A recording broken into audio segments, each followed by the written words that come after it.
All right, so today I'm just hanging out. Um, I've been working on this uh,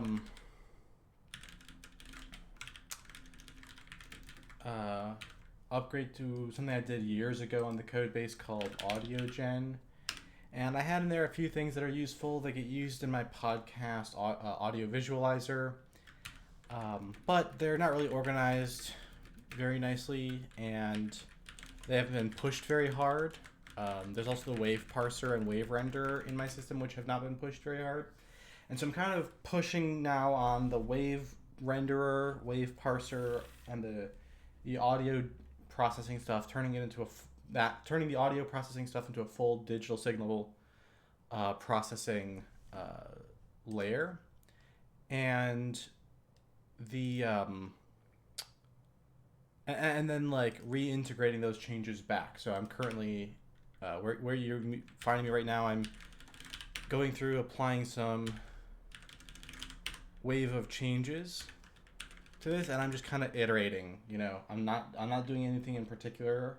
I'm just taking a look at the patterns and sort of doing some compression oriented programming and cleanup and stuff. So this is just sort of chill, hanging out. We're not doing any big conceptual stuff here. It's uh, much more about the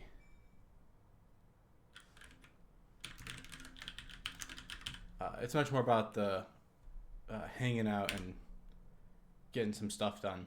I was gonna originally stream with Abner today, but Abner has had an emergency relating to his ticket sales, which, since Abner runs conferences, when his ticket sales system has any kind of issue, that's obviously his first priority. So it makes sense we had to postpone.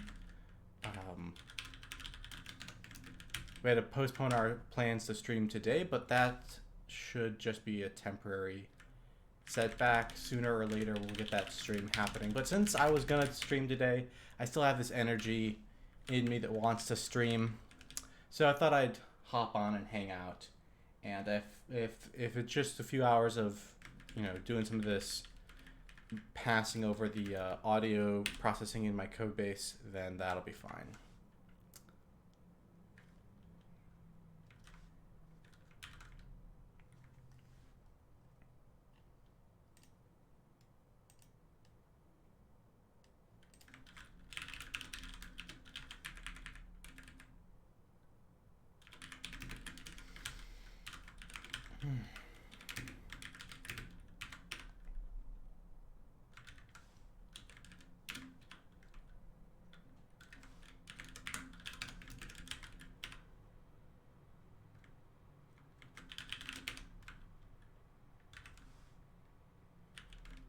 All right, what is this one doing?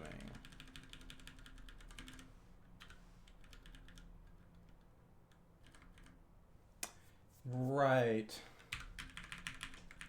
Let's do one that does signal DSP new from buffer data.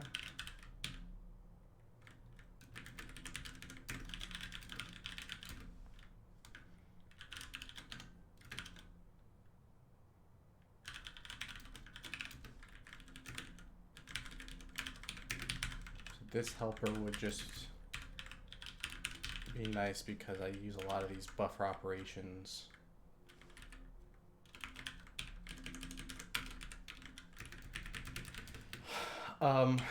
In connection with these signal things. So this would be like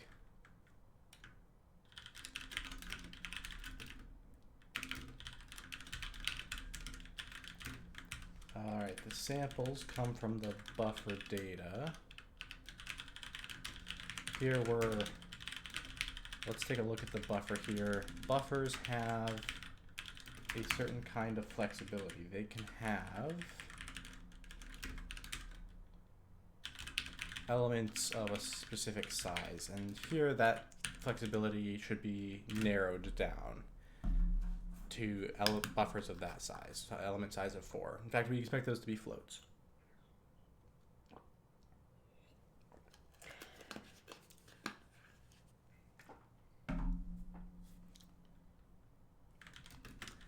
sample count we get from the element count of the buffer, and the sample per second we pass through, because the buffer doesn't have any way to inform us about the samples per second, but what we're basically doing here is narrowing out the idea of the buffer being flexible on its type. The signals have to be floats, but the signals carry this sample per second frequency with them, the sample rate, as a separate piece of concept. And so that's why we are repackaging the data on into a different structure like that.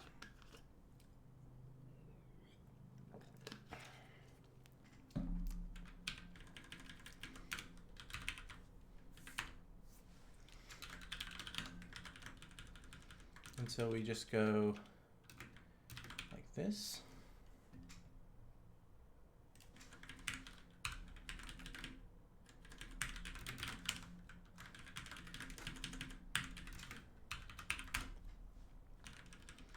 That should make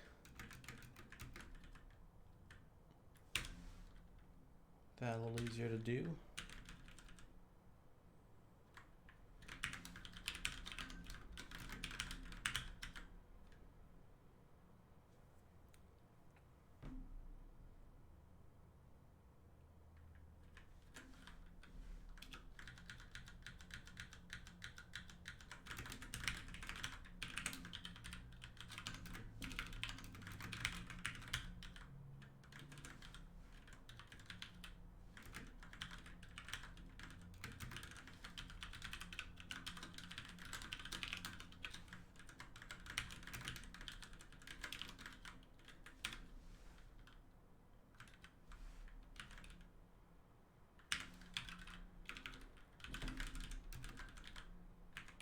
Ah, is that all I need to do?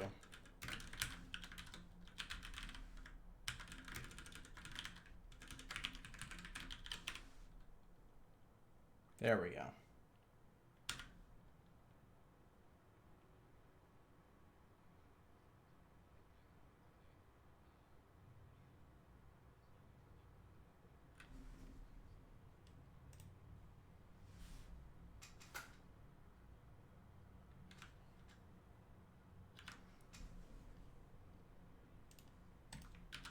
All right, so for today I've turned on desktop sounds because I'm doing audio work, so you'll be able to see or hear what I hear.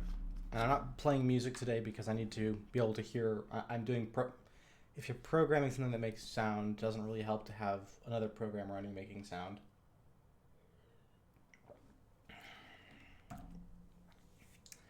All right, so that's nice. Let's see. I think there are other places still in Podcastoscope that are depending on the audio gen stuff. So yeah, here's high pass and low pass. Looks like that's the last of the things I need to replace. So let's do that, because then I'll have the ability to remove the old audio gen stuff and have it completely on the new system.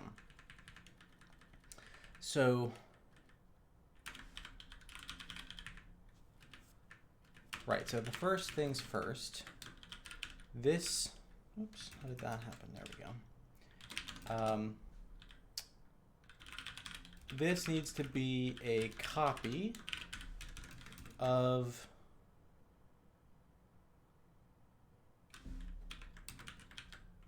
okay, so processed track from samples. Where do we get that? That's master track. Yeah, so that's not packaged up as a signal yet.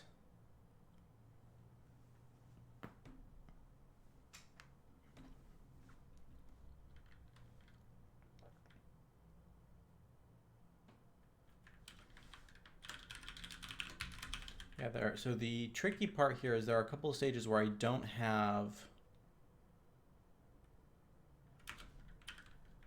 any help. So get back this thing called a track, and I immediately mix that together in something simpler, and so I throw away the signals there. So we can get off of audio gen, but there's another thing we should do here, which is to do a cleanup over all of this. because what we're going to end up doing is we're going to unpack the signal and then repack it for right here. And what I think we want to get to the point of is where I want to get to the point where all of this could happen through the signal processing layer without needing to translate in and out several times.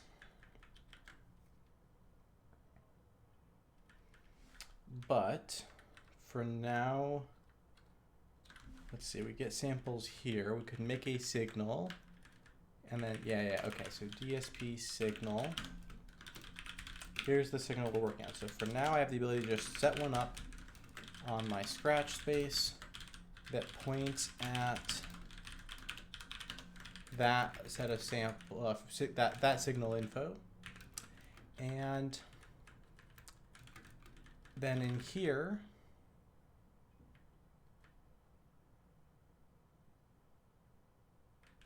what we do is we set up a filtered signal by first copying the signal that we have up there.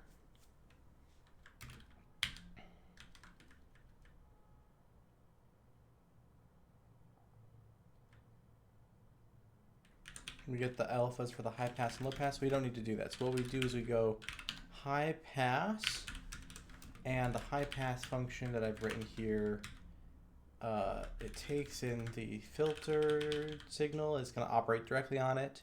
And we take the high frequencies. We go high frequency DSP low. So that certainly makes the code look a little more compressed.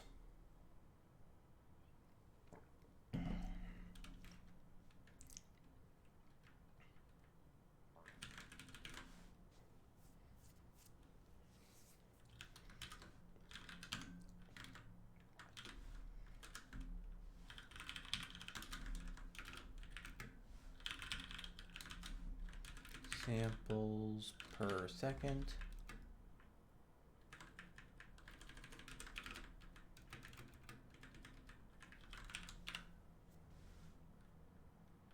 Okay.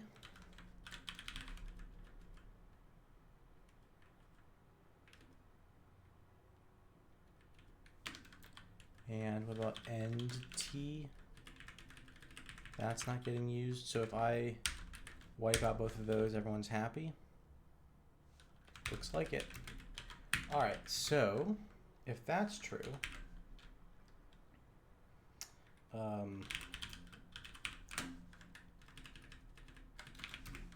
then I'm at the point now where I could try going a little more aggressive. Can I wipe out these files from the Podcastoscope project? I can.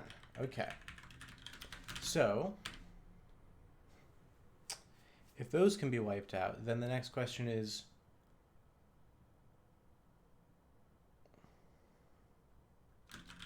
do I need audio gen anywhere?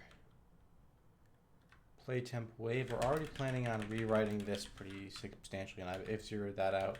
And then there's those. No, okay, so that's it. Audio gen is out.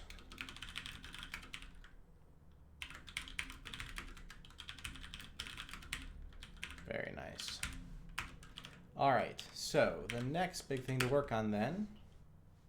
Let me stop there and commit.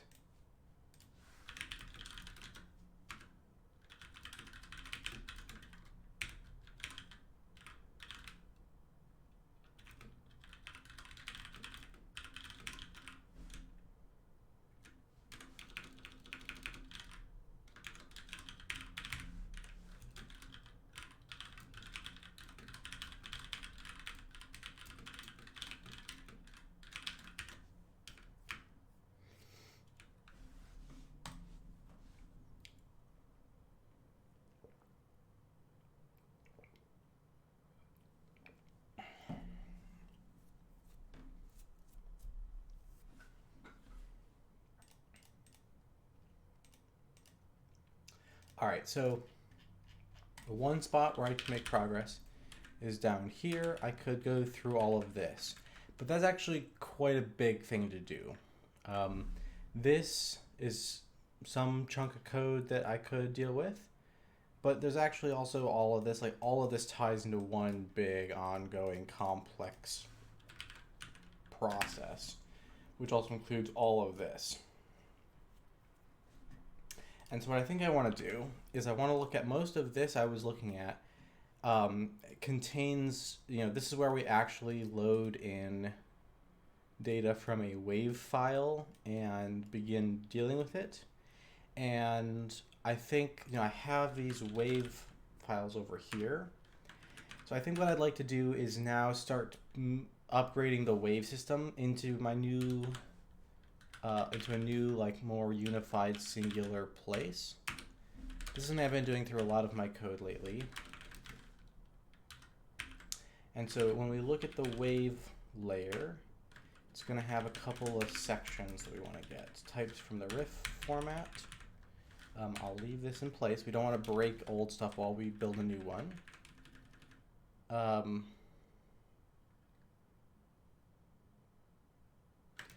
don't necessarily think that we need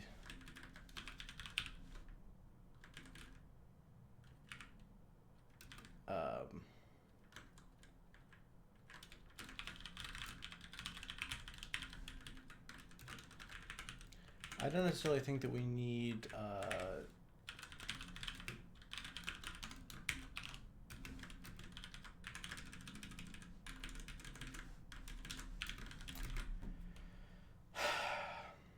we don't need RIF to be its own namespace.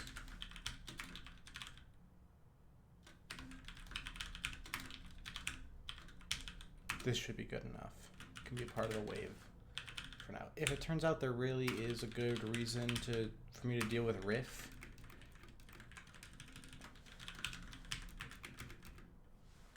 then I'll deal with that, but I kind of have my doubts.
I have actually changed the way I'm using these terms very recently, so good to catch that and change it up. I just changed that to a global constant right there instead of an enum. I think I'll do the same on these.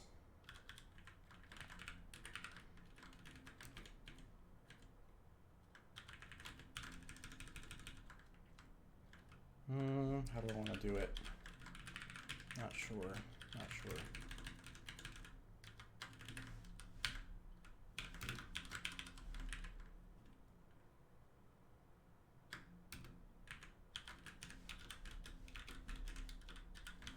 That'll do.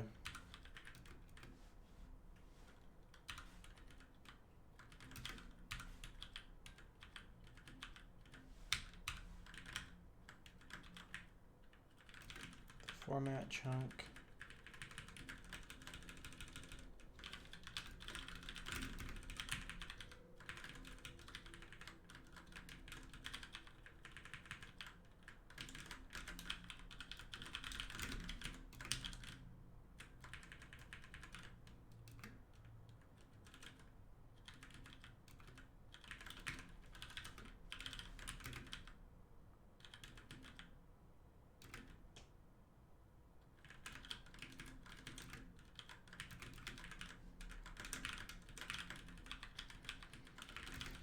All right.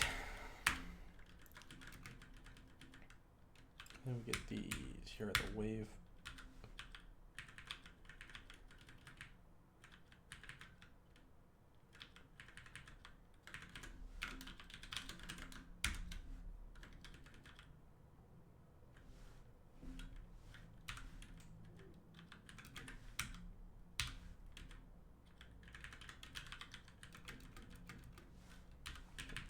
There. Let's see. Render types, wave, render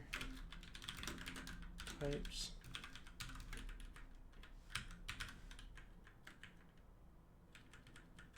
All right.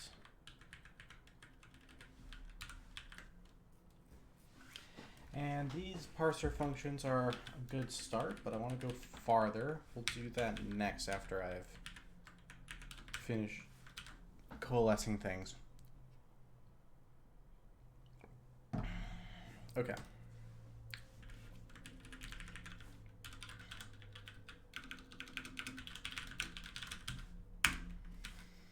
So now I just want to take, this will just be a copy of this for now, I think.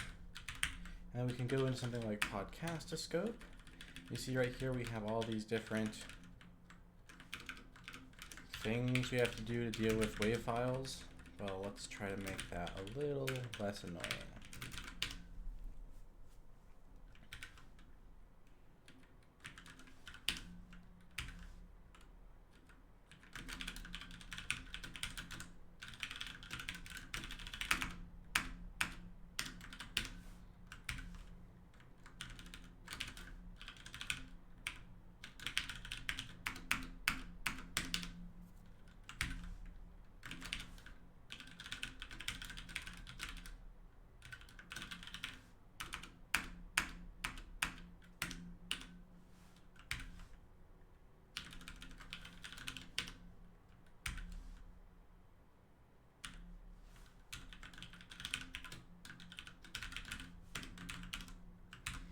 Oh, really? So you won't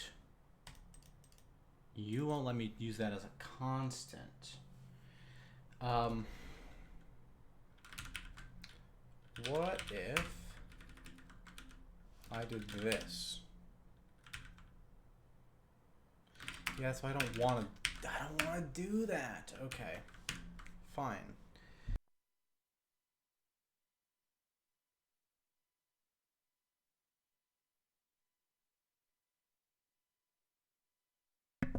Okay, so I guess these dudes have to be enums. It's the easiest way to tell it to actually treat it as a constant. Yeah, I don't know how I feel about that. I'm gonna take a quick break. I know this is an early break, but it's a weird time for me, and we're just having a chill stream. Be back in like 5 minutes. I will at least take the time to do this bit. All right, I close this, pull this up.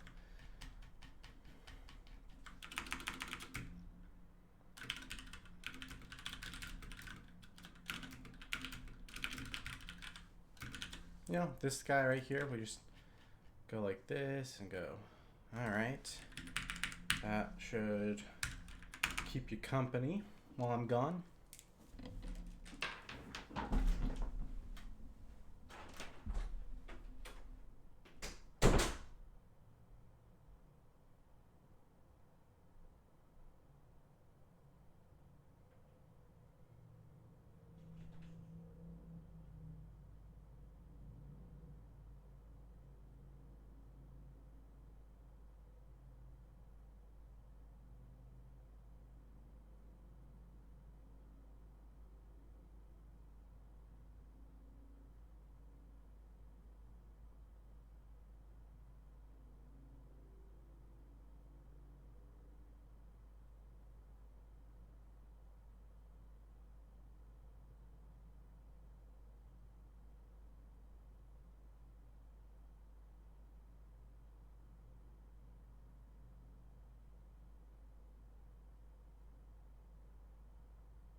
right.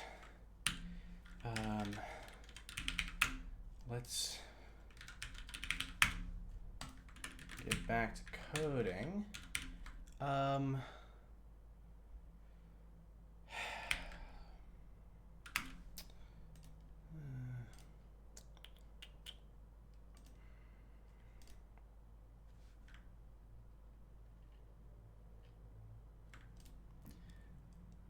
Okay, so we got that fixed. Does everything else build? Yeah, everything else builds. So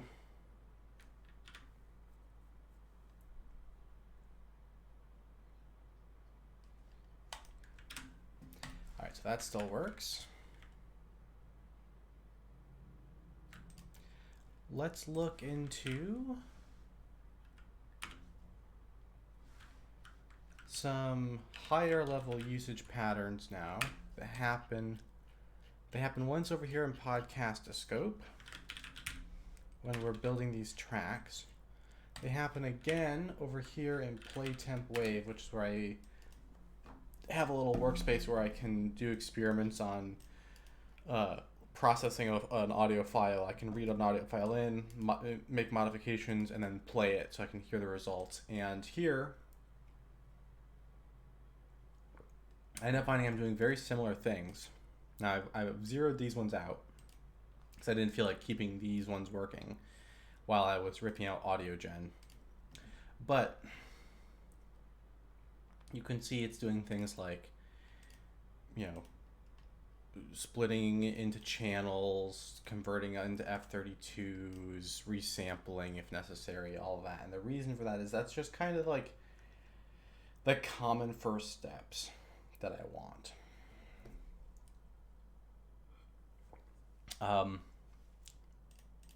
So I think what I might like to do is I might like to say that the wave parser at the low level, which is doing chunks and stuff, is the wave parser. But then there's a function that takes on the responsibility of doing a little bit more of this stuff and organizes out some, at least as much as these channels here, and does the uninterleave, so we can get up to this point and store all the rest of this like format stuff. Right? If all of this could collapse into one line, I think that would be good, because that right there and this right here all correspond to going from the lowest level understanding of what a wave file is to having separate split channels. And what happens after that is a series of buffer operations and then conversions into signals and signal operations.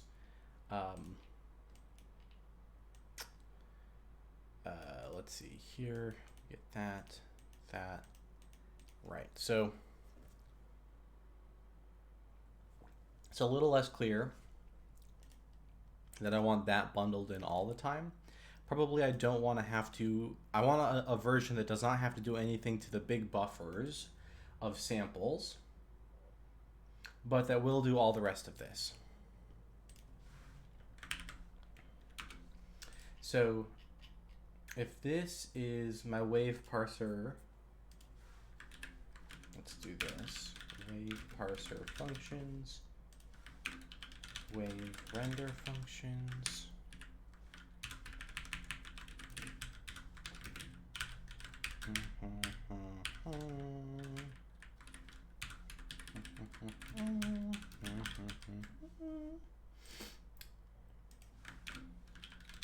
wave debug functions, very good.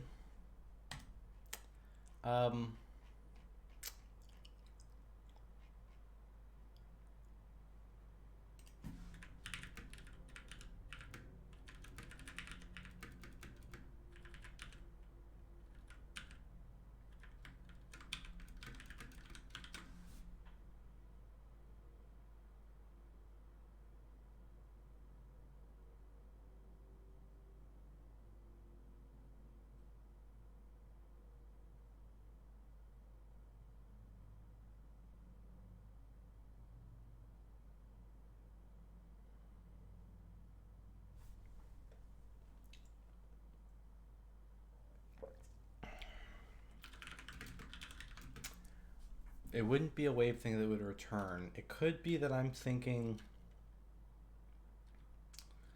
of like plain old audio,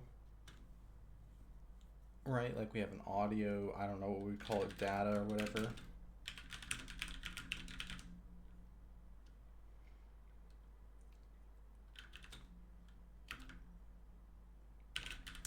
And so you would pass in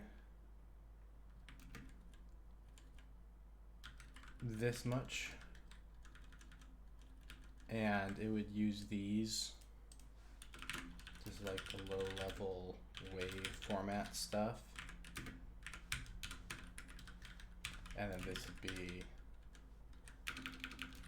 high level representation, or high level unpacking, something like that, high level representation, right?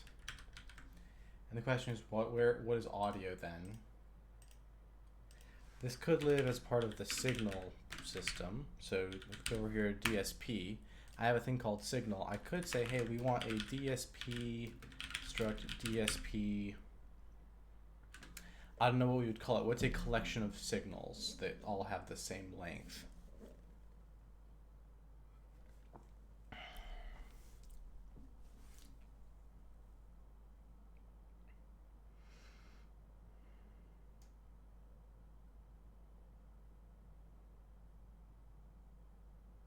You can see another problem here. It's not really true to say that what I'm asking for is a signal yet, right? This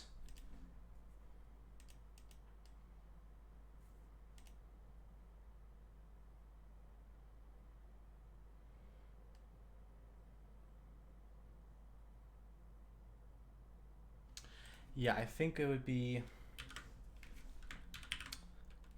a little interesting to think about this again. So in order to get it to a signal, I'd have to go as far as saying I'm going to do all of the work of unpacking it and uninterleaving the buffers.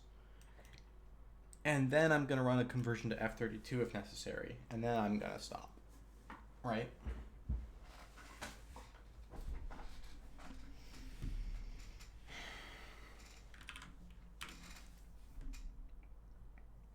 But we could also say that the way we want to use this, let's just write down an example of what this would be like. So if this section got rewritten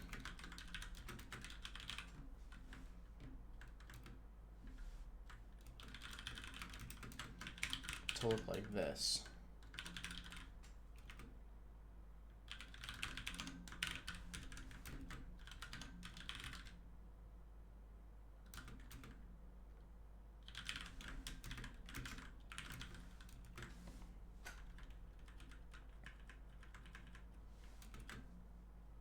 and then we were to do something like, hey, we're assuming here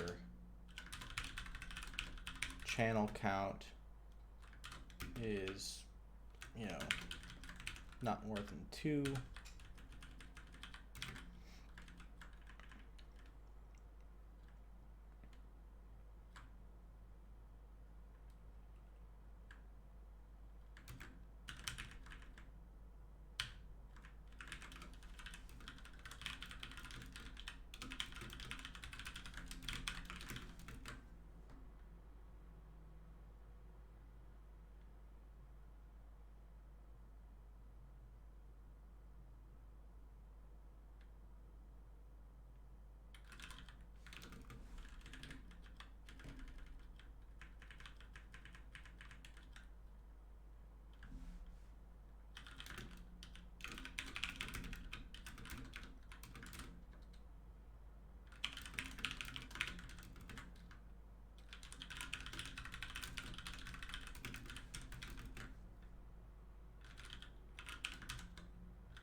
think this is the right idea. I think this is good.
Something like that.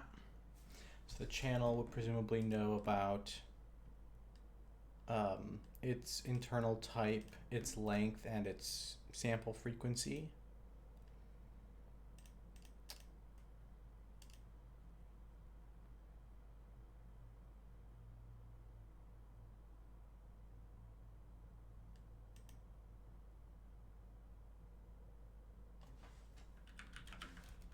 And then of course you'd want to resample it.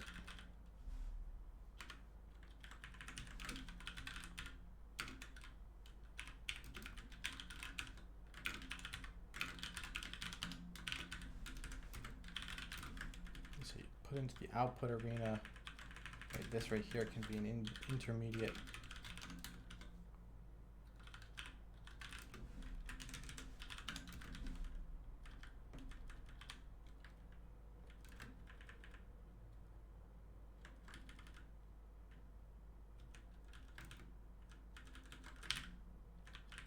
And the track samples per second. This could work. So the idea would be we have an audio layer. An audio layer doesn't care about what file format it's tied to. It just carries the idea of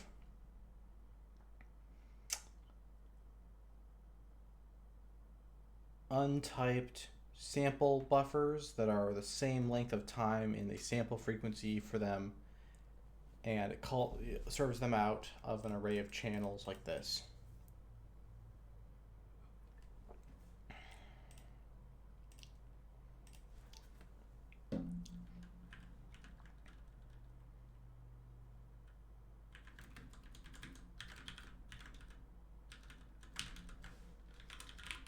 Audio, and then we'll do audio channel.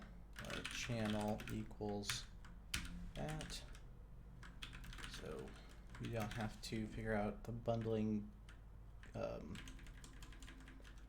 ambiguity there. We just pass in the audio and use the channel index, and then things which are shared by all the channels can live here. Things which are not shared are inside of a hidden data structure inside there, and the handle for it is just the channel index. I think this is a good idea. I like this. Let's try this. This would be like this. It'd go like that.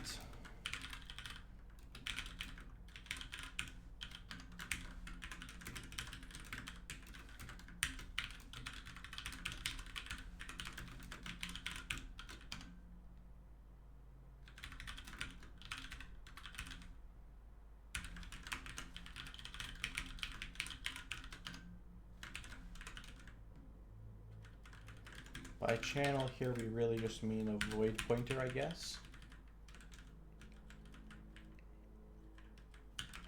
And then what we store is all of the data pertaining to a channel lives here. So that'll be things like the samples per second.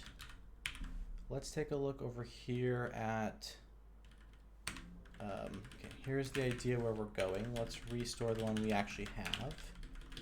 Channel count, samples per second.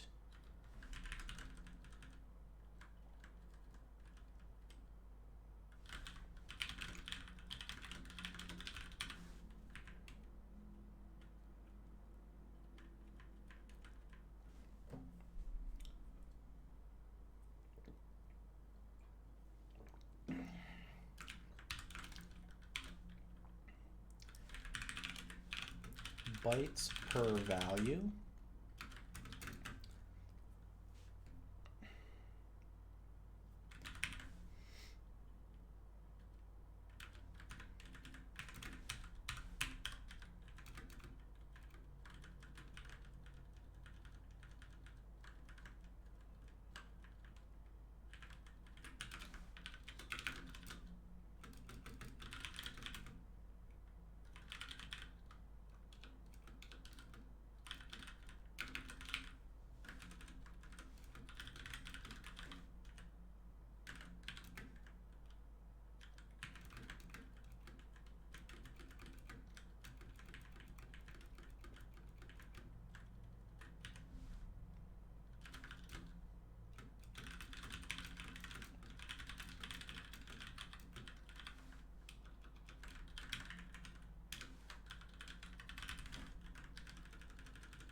These are fine for now.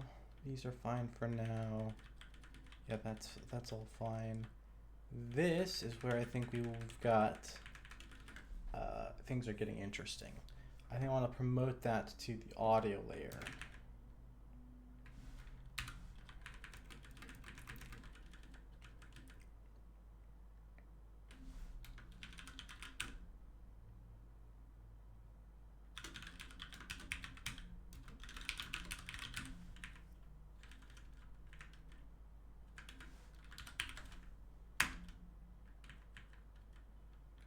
Number of channels, bytes per value, samples per second, bytes per value, bytes. Why would you want bytes per sample? I think you just get bytes per sample by going bytes times channel count. Channel count basically means values per sample, right?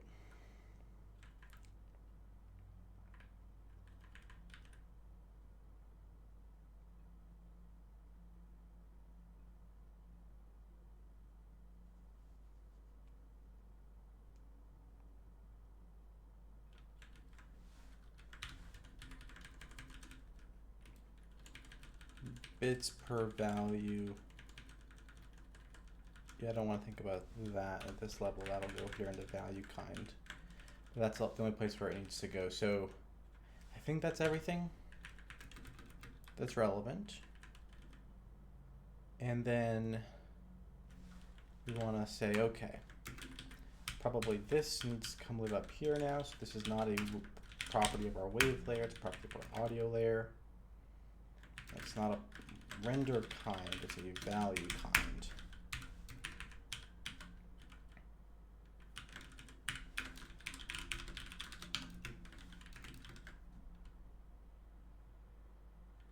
This, I think the render parameters for the wave stuff probably wants to get better. We want to be able to render waves more easily than I can. But for now,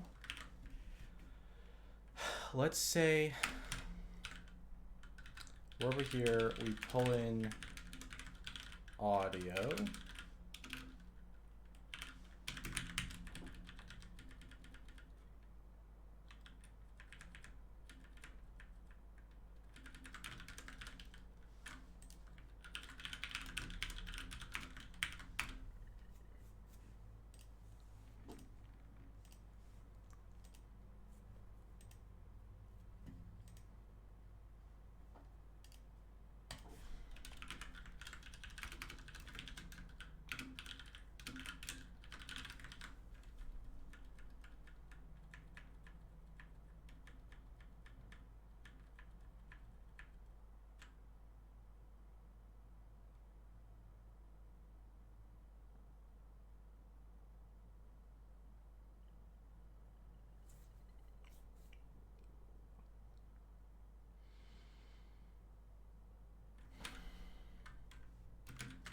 I'm going to change the name of this real quick to sound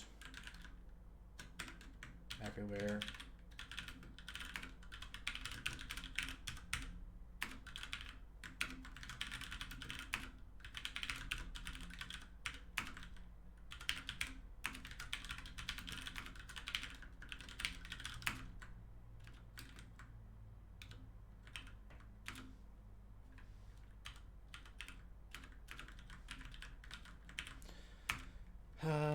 Because audio makes it sound like it's too close to the topic of dealing with audio devices. So this would be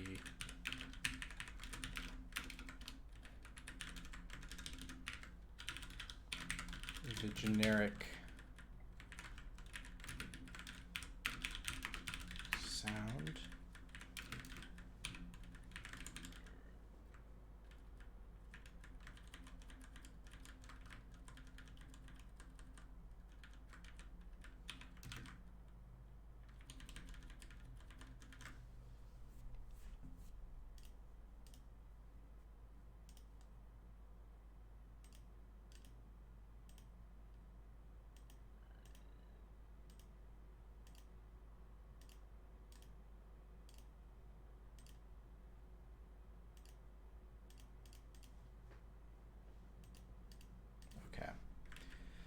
Let's see.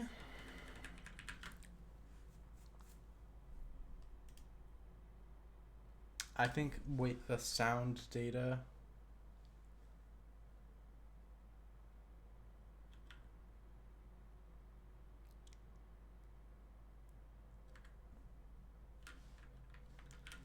Is the next step. So for that, we would go in here and we'd say, right, wave sound data. And sound value kind.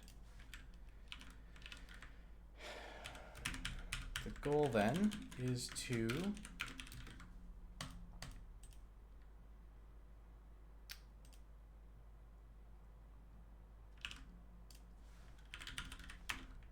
fill in one of these and return it using the lower level wave parser, right? The lower level wave parser is this thing living right here. So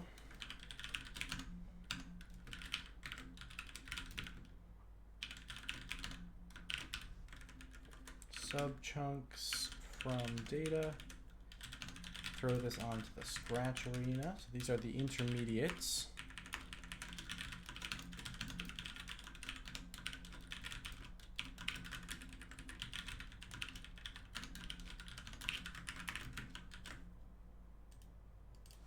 And then we want to take a look what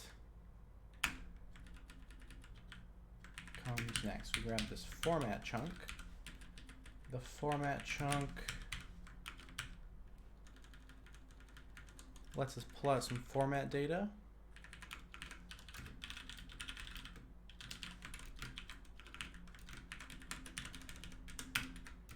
Like that. And so now we have a channel count, bytes per sample, byte stride per value, and so on. Let's take a look at everything we have there. Format tag.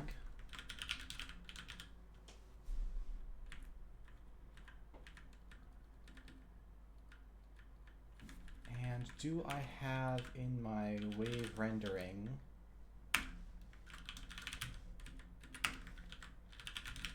any uses of the format tag?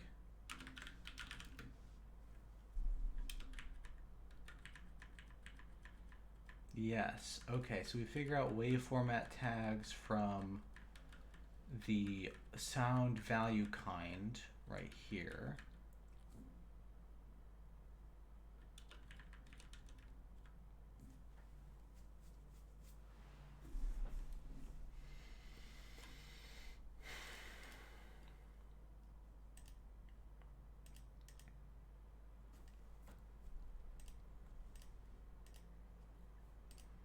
Okay, so using format tag and bits per value, I can figure out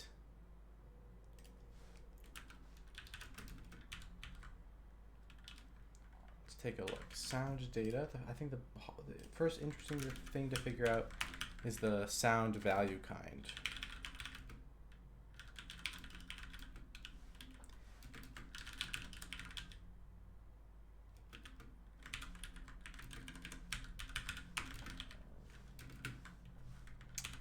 And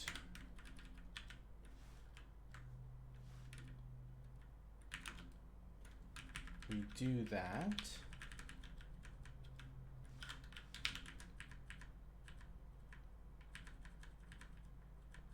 based on the tag. So if the tag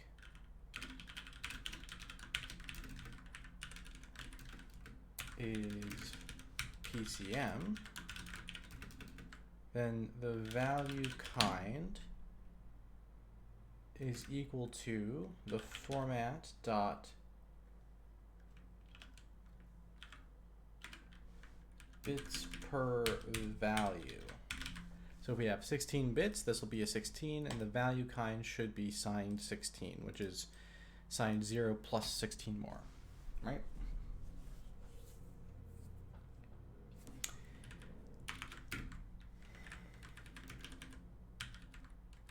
Now, if the format tag, what's the other one here, is IEEE float,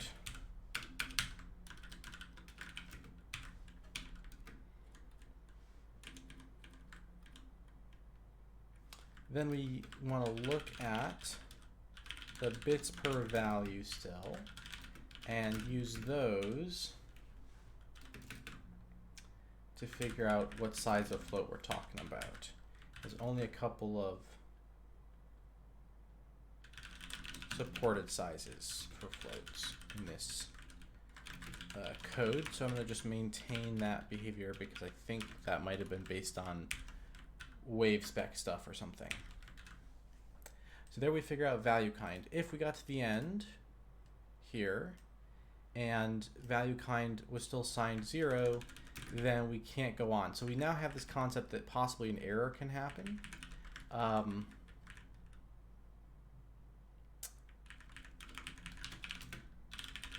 Start with that at 0. If value kind equals sound value kind sign 0, then we cannot, instead of calling it error, failed to unpack. And at each step of the way,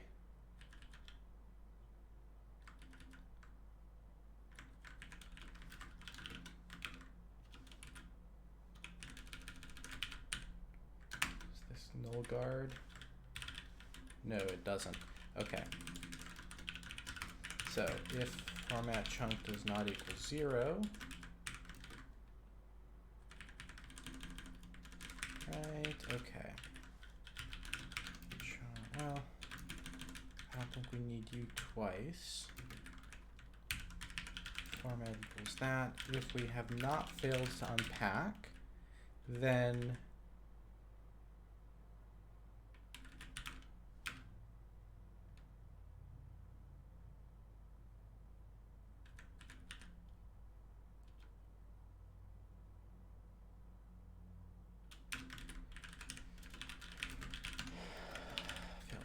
okay, now if we get this far and we have not failed to unpack, then we do this. If we get to the end of this and signed 0, and our value kind is signed 0, that means it's a signed 0-bit integer, which means we didn't get a good valid value kind, and so we failed to unpack.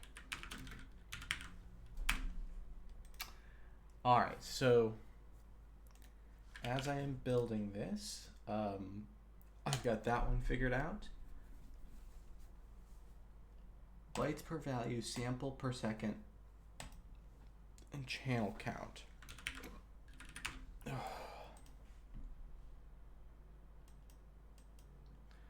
Byte stride per value. So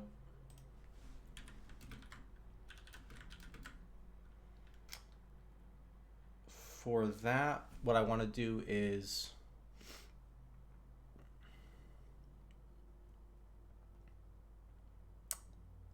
so this right here is our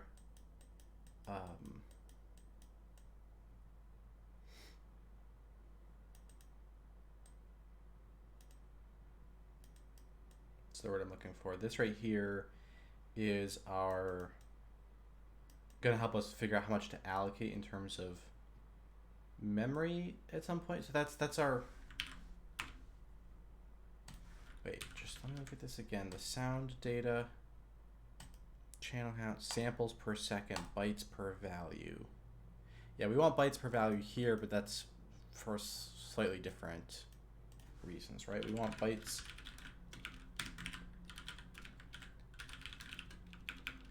per value. Maybe we don't know why we want bytes per value. Maybe because we have it and we are carrying it through by habit. Technically, we could figure it out from value kind, but it's a little bit of an extra computation because the value kind doesn't just directly contain its byte size. It contains sometimes it's bit size or sometimes just like a coded integer.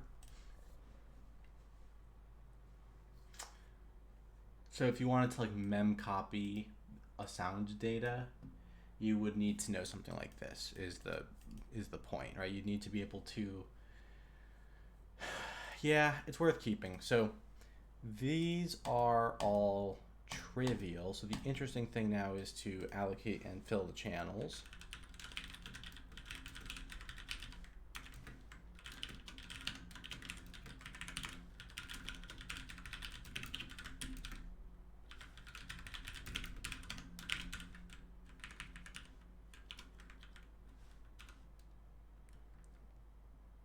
Well, I think at this point we might actually be ready to build the result. I don't think there's anything else we need to do. We could just call this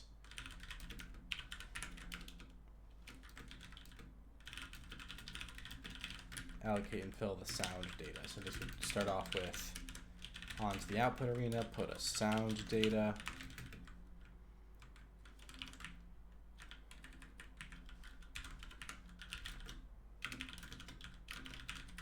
Onto the output arena, put the array of channels.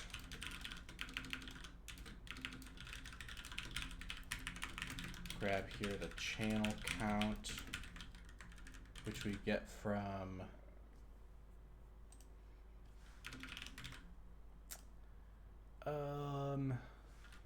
format dot channel count. Yeah, if I could just put this next to this, that might help.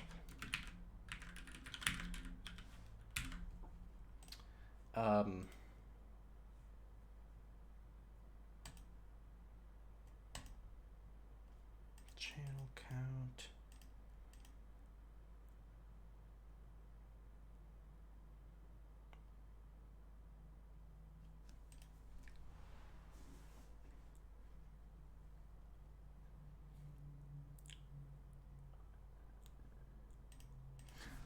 I see where I'm making a mistake.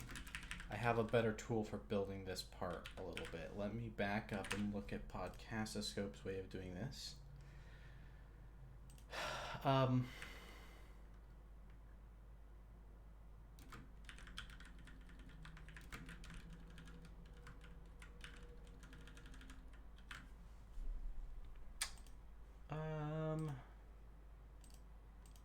Yeah, so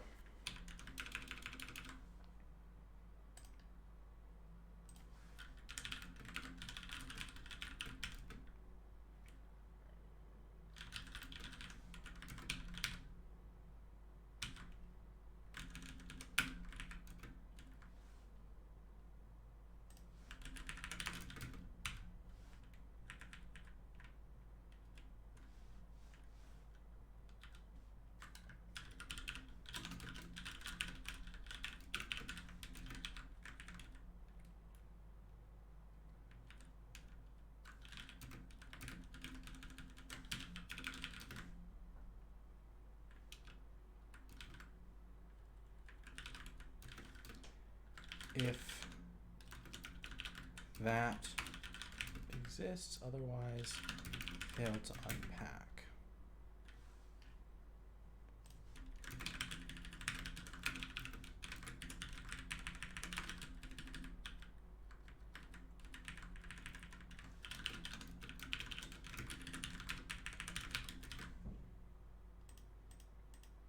If we succeed here at getting a data chunk, then the sample buffer looks like this. Byte stride per value. Sample count. All right, so this is where we're going to calculate a sample count, which we are going to get. And I want to be careful. I think sample count might be reasonably capable of wanting to be more than a U32.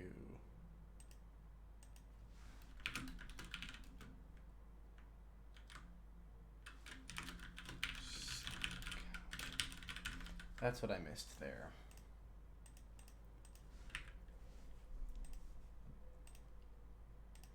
Okay.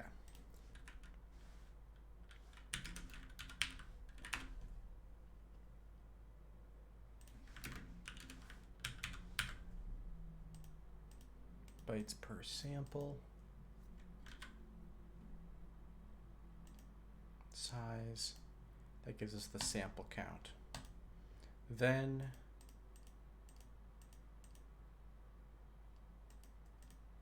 make a sample buffer out of that sample count, channel count, element size, and data. Where's data? Data got it passed in originally. Data dot stir plus offset. Yep, that's good.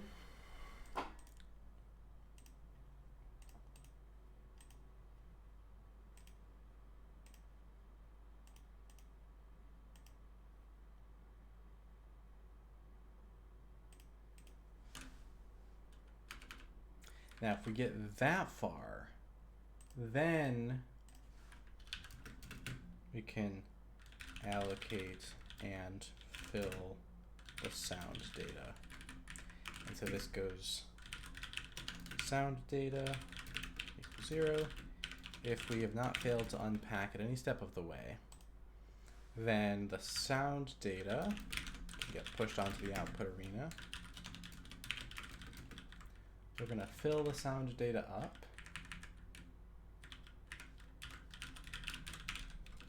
With channels, we'll have to allocate and fill those channels. The channel count.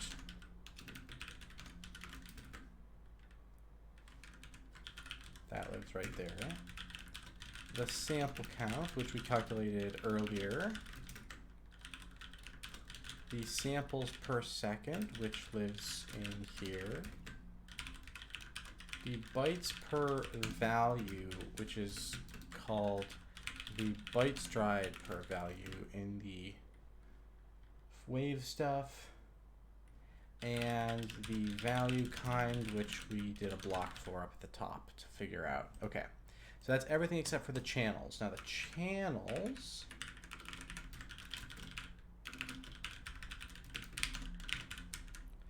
no, we don't want to do that first. The first thing we want to do is build some more of these buffers.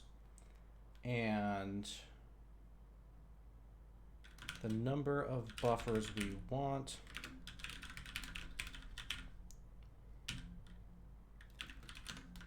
will be based on,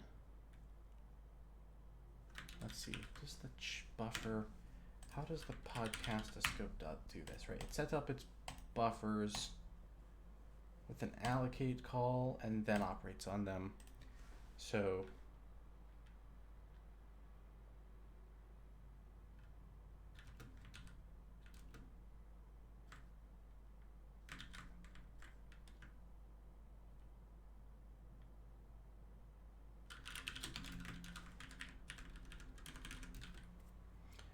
sample count. No, it's the channel count. Right. So I make some null buffers, and I'm going to do a loop over all the buffers to allocate them.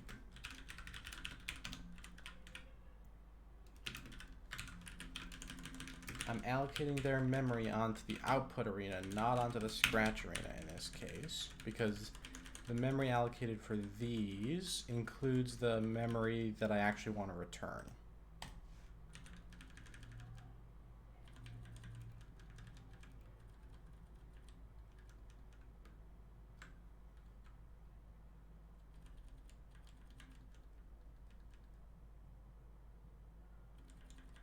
Good.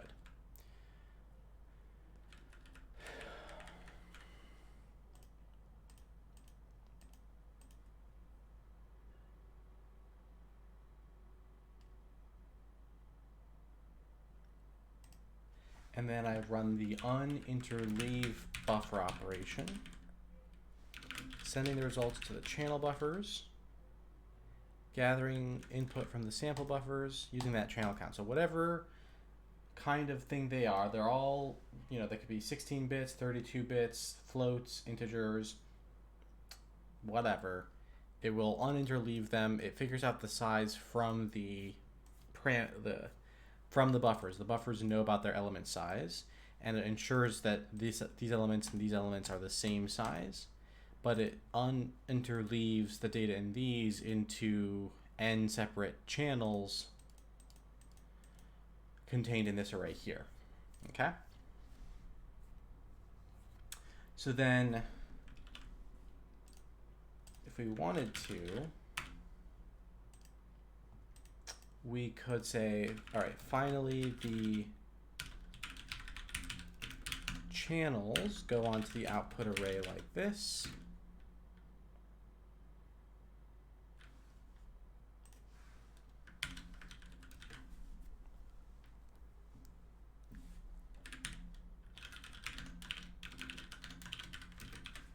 And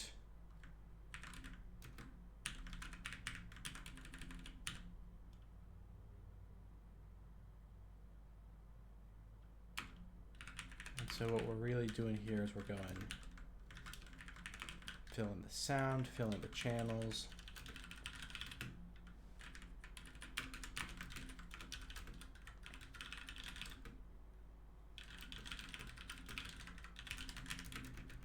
And finally,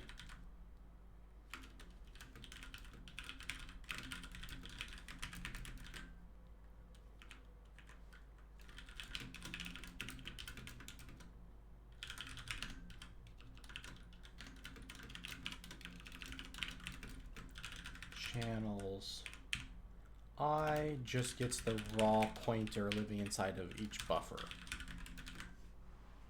We discard the buffer structure.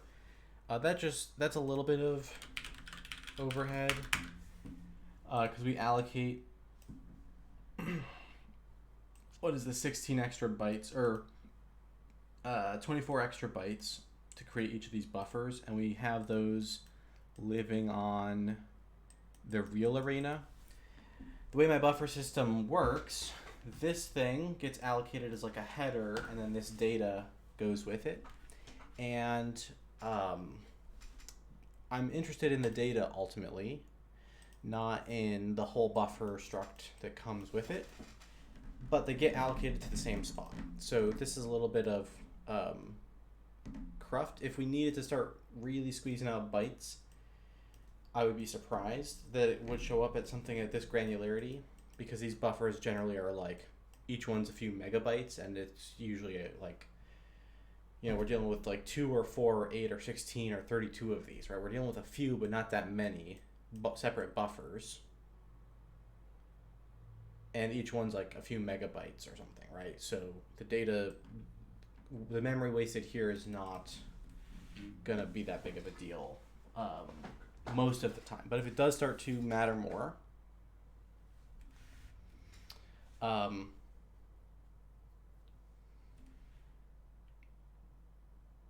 then we could take a look at that.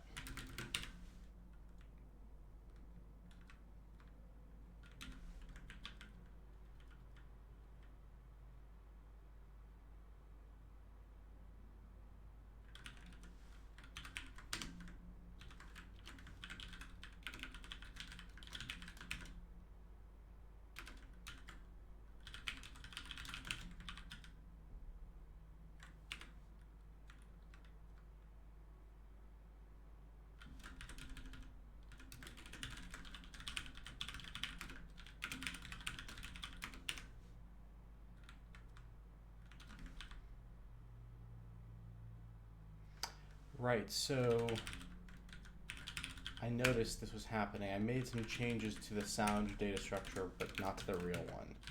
Sample count.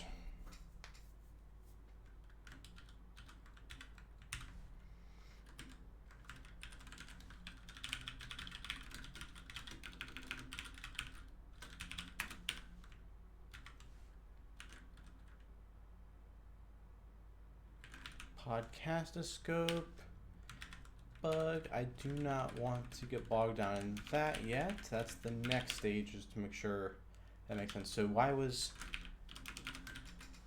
let's clean up after that. So that is done. And this should return the sound it constructed, if it did construct one.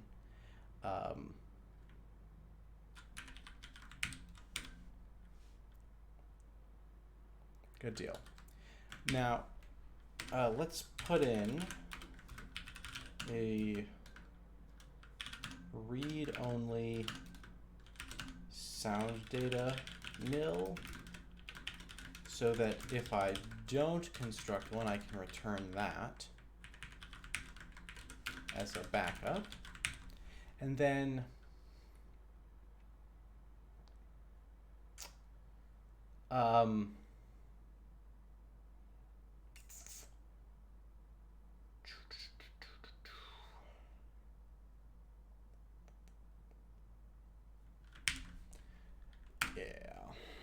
let's now try to figure this part out. So it wants to know about the sample count.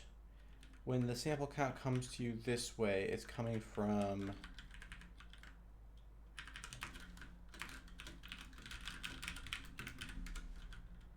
the sound.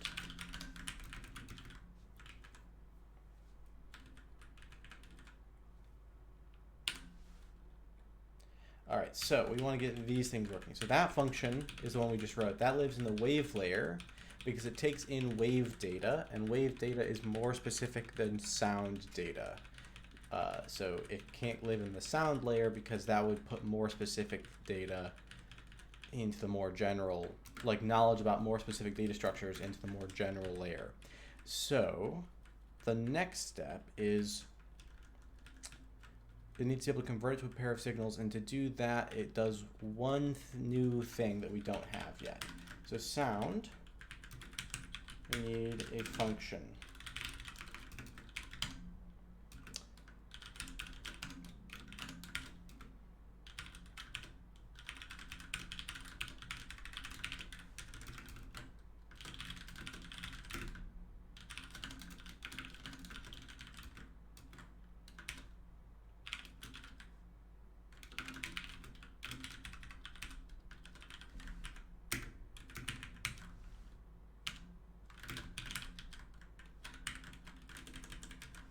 Now,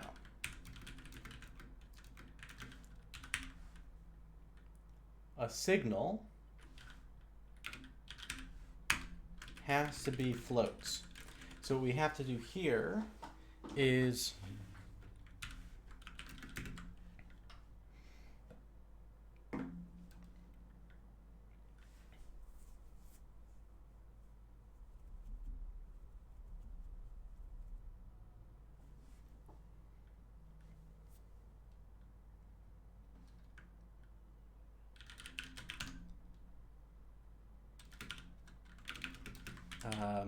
let's see, steps.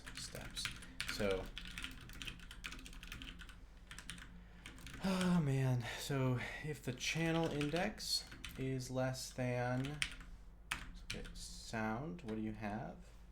We're gonna want this guy,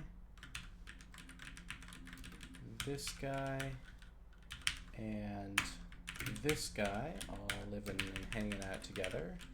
So we can keep an eye on that, those patterns. The channel index is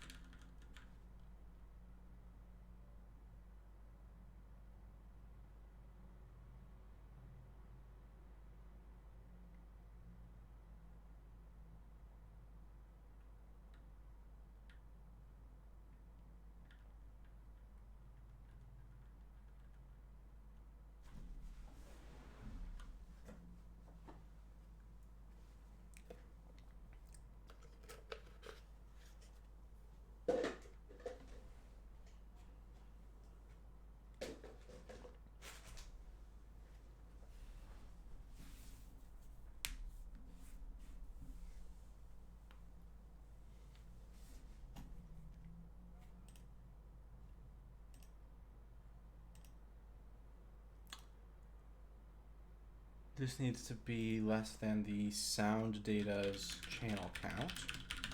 Then the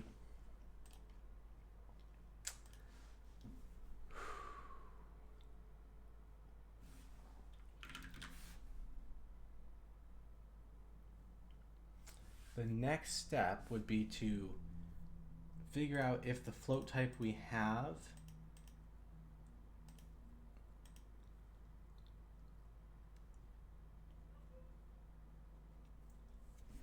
to figure out the float type if the channel data we have needs to be converted, and then figure out how to get that conversion done, right?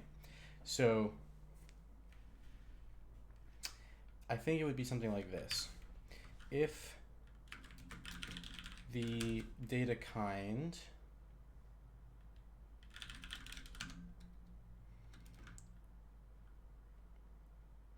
is less than OXF is less than or equal to 64,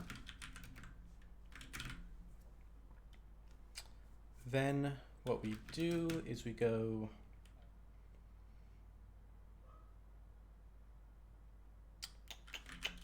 well, okay, let's do a couple other things. We know we're going to need a scratch because we're going to need to build another buffer.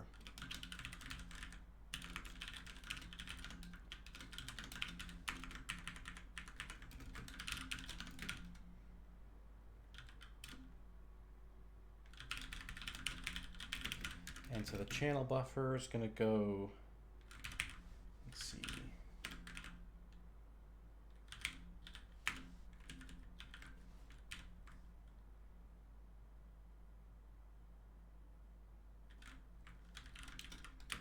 bop putter onto the arena. The element size comes from, let's see, we're calling this guy.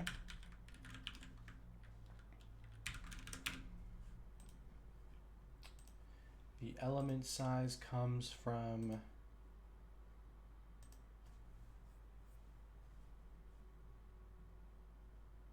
bytes per value.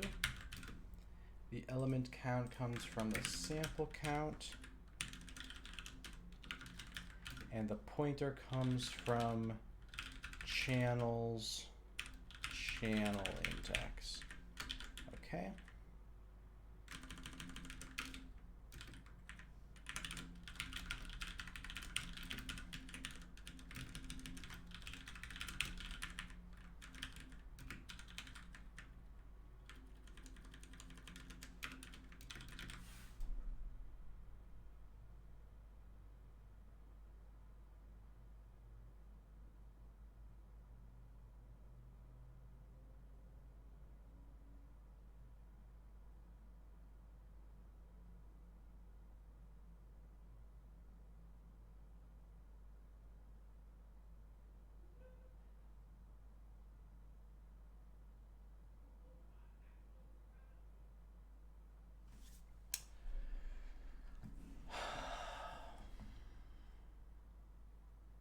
Now what?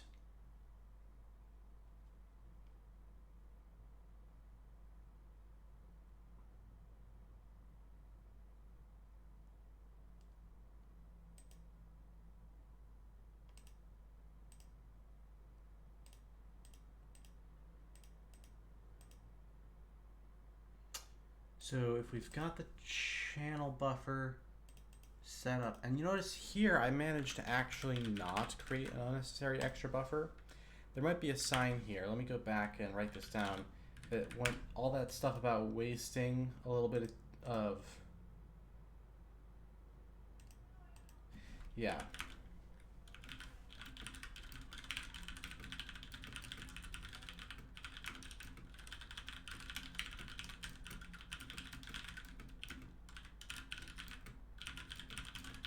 Instead, what we could be doing here is allocating the raw buffers onto the arena, and then using the scratch arena with a pointer to that, right? But that's fine. For now, the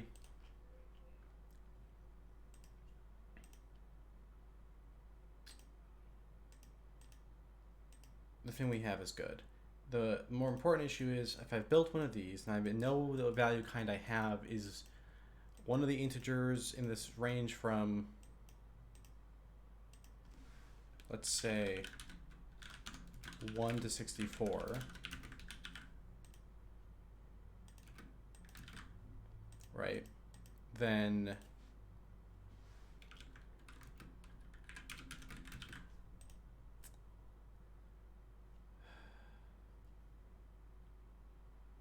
we want to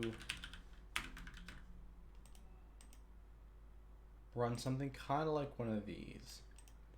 I have one for S16 and S24, but it might be better if I could make a more generic version of these. And I think I know how I could do that. So I think I'm going to just sort of look at how I think that would work. So if data value kind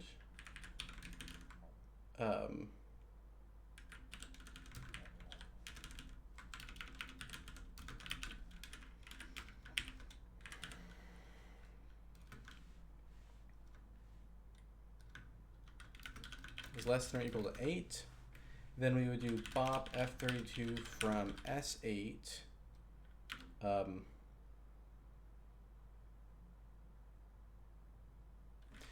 We wouldn't even need that. Look, it'd kind of be like this.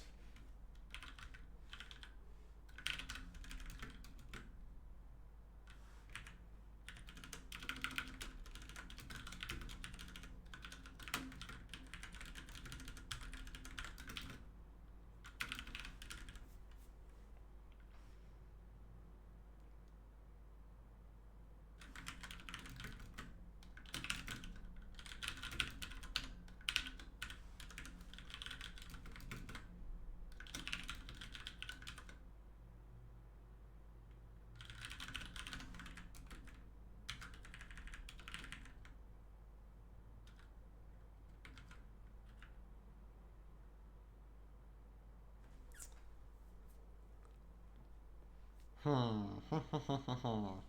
I guess I'll do this way.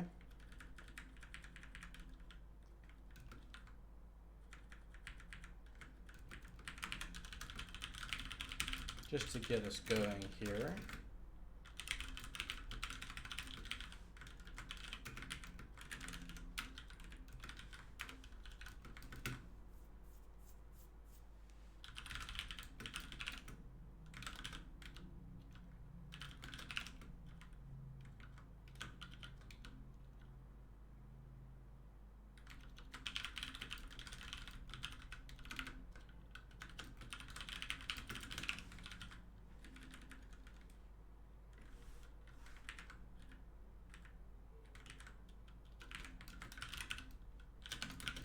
Samples buffer is going to be a bop putter.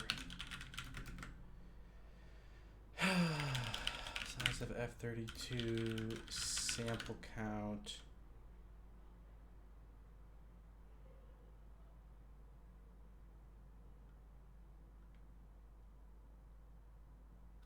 Samples.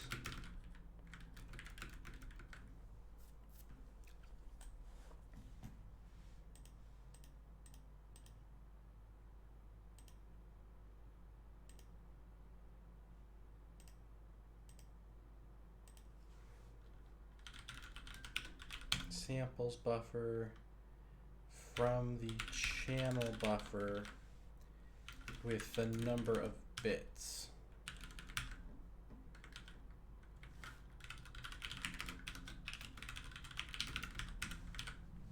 Like that, right? That's the idea. And then if that doesn't work, if we find any of these,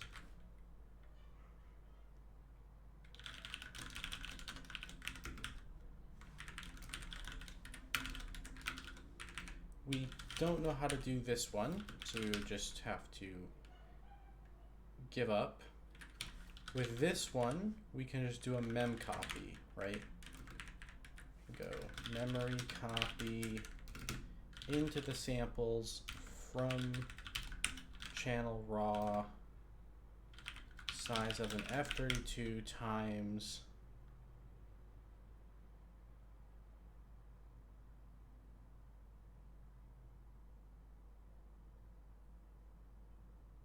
the sample count.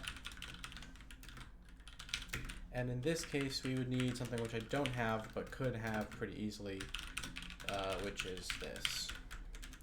Samples buffer, channel buffer, right? So we would have to write these two new buffer operations. So let's do that. But before we do that, let's finish up the structure of this. So we filled out an array of samples. So all that remains is to construct the out result signal. So we look at DSP here. Then all we're talking about doing is result equals DSP new on the arena, given the samples, the sample count, and the samples per second.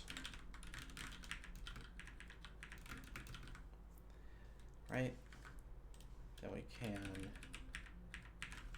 let's see, taking a look here, return a result.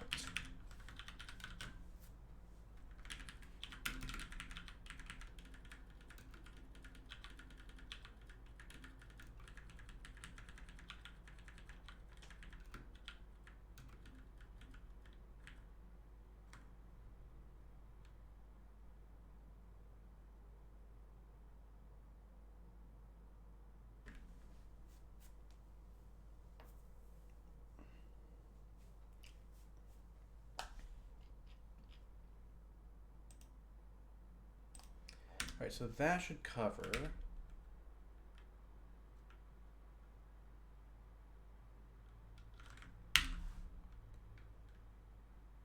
almost everything. One mistake is I think, yeah, my DSP stuff is more general than my sound stuff, not the other way around. But now we need to deal with these buffer operations. Yeah, so we need a new one.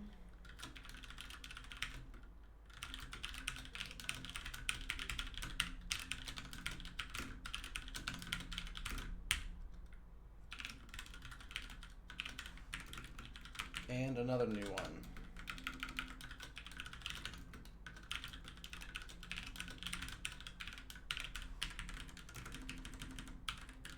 These should be interesting to write. Oh, right, this is built that way. So I've been experimenting with building some stuff as single header libraries, and I think I'm going to build everything as header C libraries instead. Like I'm gonna have a single header and a single.h and a single.c. Haven't done that rewrite yet. That might be a fun thing to touch next, because I think I just hit it for the last time and concluded that I don't like doing things this way. I like having a .h and a .c just so that the side-by-side editing experience in my editor feels the way I'm used to it. That's really the main reason. It also will make it a little bit less confusing, I think, to explain how to depend on those little standalones, but I haven't got to the point where I'm actually trying to explain that to anyone yet. They are not ready for release, but they're coming along, so it'd be nice to get them there. But the conversion here is pretty easy, right? So the first step here is going to be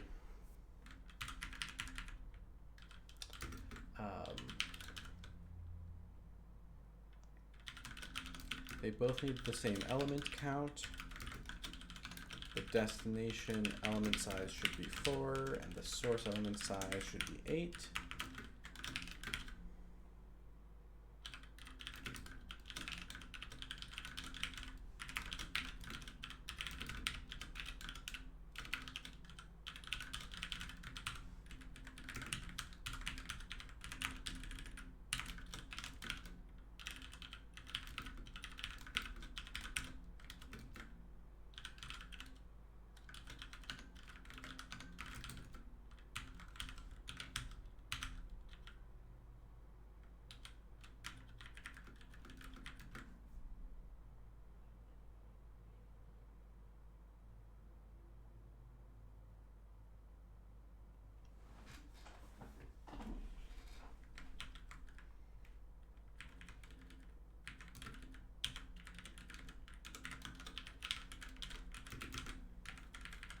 read off that, convert down, write to that, and there you go. That's how you do F64. Now this one is going to be interesting. So this is going to be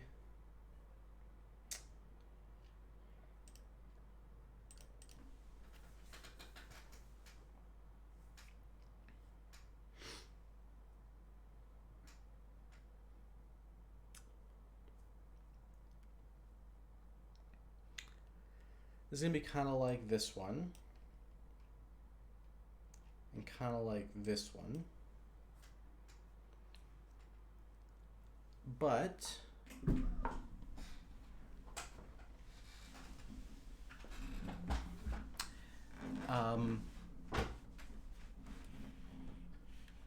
we're going to assume that everything is byte aligned. And what I mean by that is if I say that we're reading off, for instance, 7 bits, we don't mean that the 7-bit values are packed into a bit stream. We're not treating this as a bit stream operation here. They're byte aligned, and the element size of the source will provide the striding information. So the assert is that the number of bits that were specified fits inside of the element size of the source, right? So this looks kind of like this, except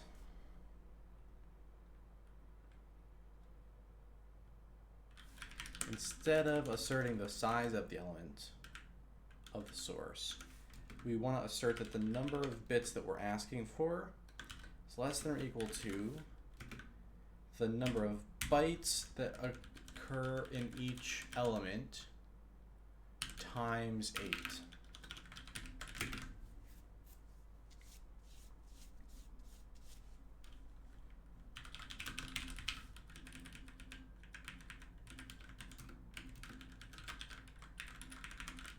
Right, so then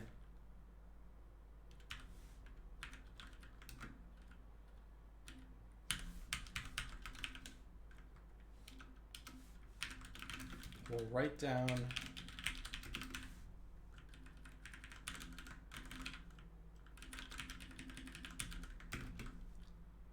the R stride right here, like this.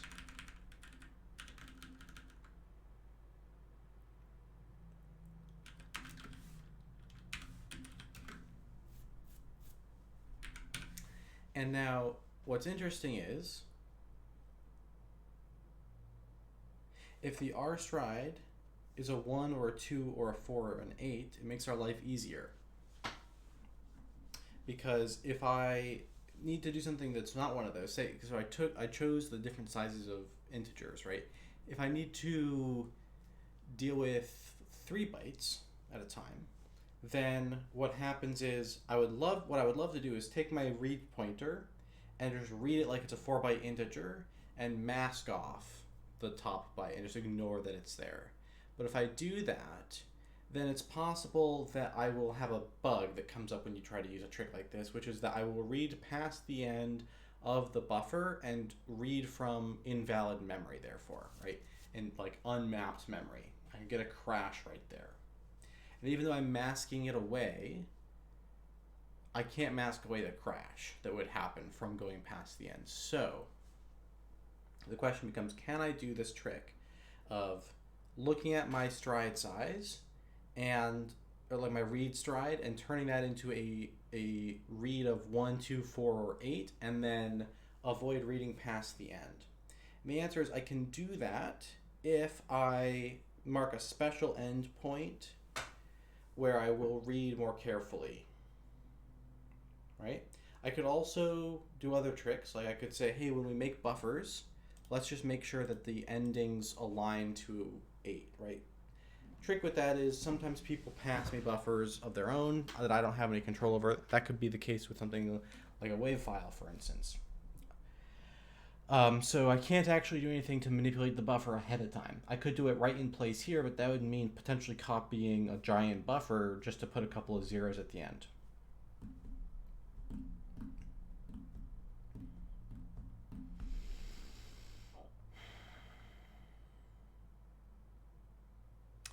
So I think the safest bet is to use the read pointer to use the one past last, but instead what I'll do is I'll say this is my last rputter.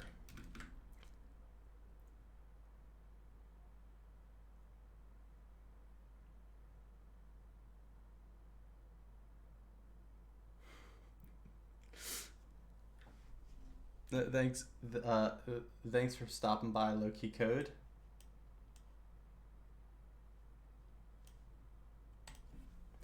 So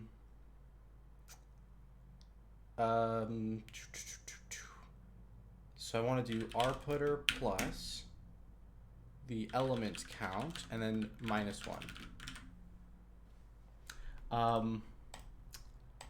Let's see. Yeah, so that will mean that I do a loop that stops on the last read pointer, and then we'll do something fancy on the last read pointer, so be careful. So we won't need the one past last on the right pointer anymore. That's not how we're going to measure it. We're going to measure, we're going to be careful by going up to the last read pointer instead. So then we do, for as long as the read pointer is less than the last read pointer, and then the right pointer advances by 1 at a time, the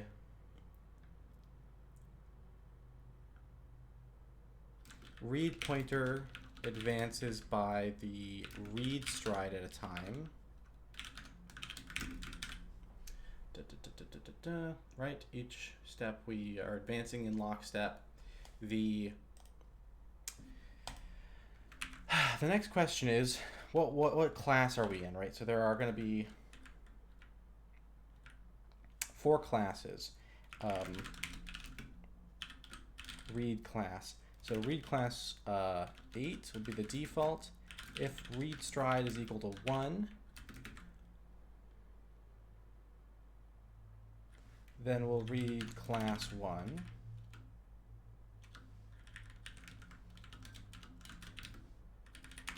If the read stride is here, then we have 2. Less than or equal to 4, we have 4.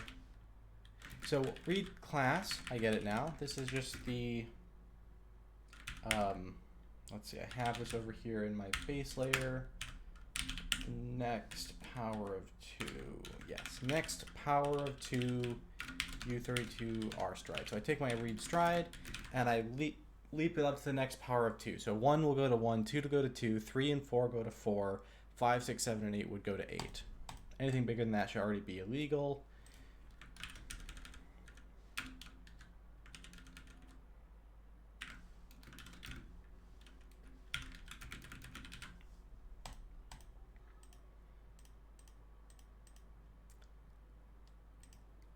And so then we actually are going to build one of these. What I'm proposing is we build one of these loops for each read class, right?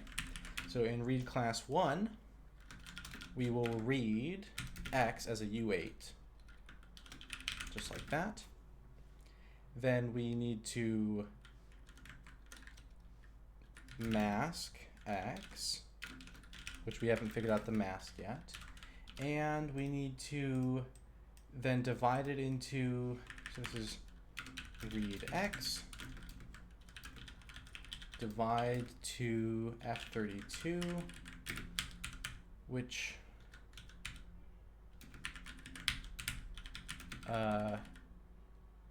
means we need a positive denominator and a negative denominator.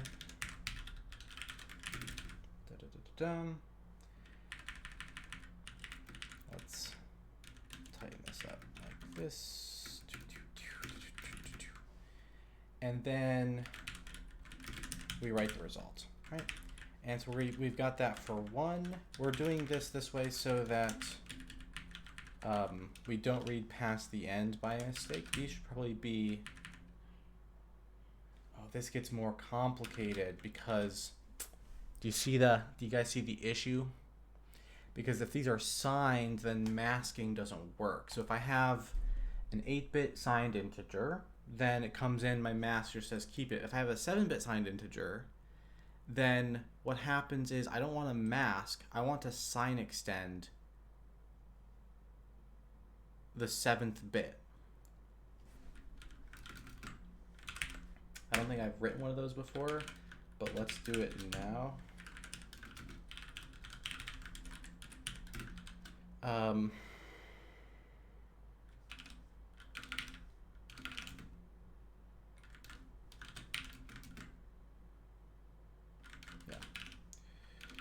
I'm now getting all torn up on how I want to do this.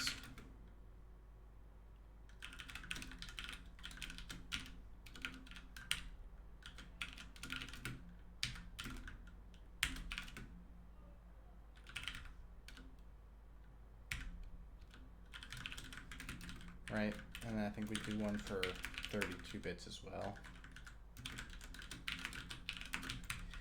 And so what we're actually saying here isn't mask, what we're saying is sign extend this by our extend bit or whatever, right? So if the number of bits is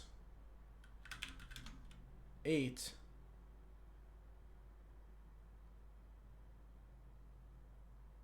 right, 0, 1, 2, 3, 4, 5, 6.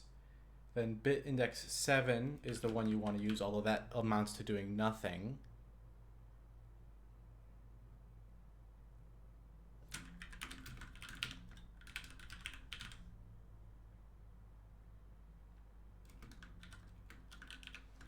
We'll do it this way.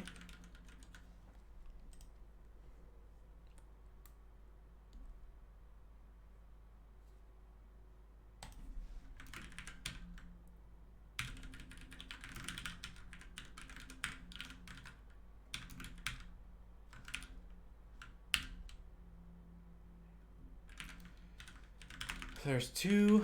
Here's read class 4. This takes in a 32-bit integer. And there's read class 8. So I don't know. This is one downside to this is a big honkin' function now because I've written it out 4 times for each read class.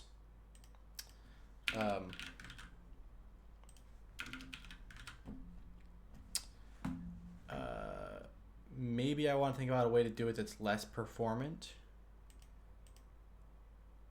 What could I give up? Well, I'm being careful about not reading past the end as I do the reads, but I could do this by composing it out of the number of bytes that are necessary. So instead of going, here's my pointer, read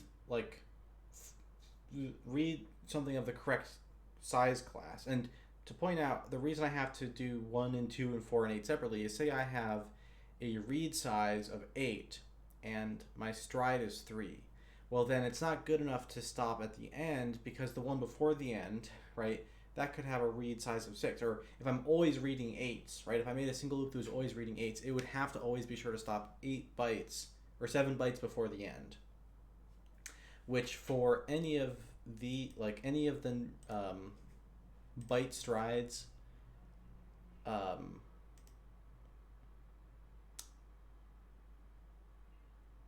any of the byte strides that are less than 4 could then need to do more than one extra step past the end. But now I'm getting concerned about another thing, which is I have to do these extra steps past the end anyway. So what I'm going to do is I'm going to say, let's not worry about the performance so hard on this first pass. Let's just do something dead simple to get it right. And that dead simple thing is going to look a lot more like what I did for the 24-bit conversion right here. So let's back off on some of these complicated ambitions and just do something we know we can get right in a first pass. Alright, so there's that. We want to read X, I'll call it. And the way we're going to read X is we're going to go, we know it's always safe to read the read putter, right? Now, one step at a time. See, the first thing we read, this is little endian. So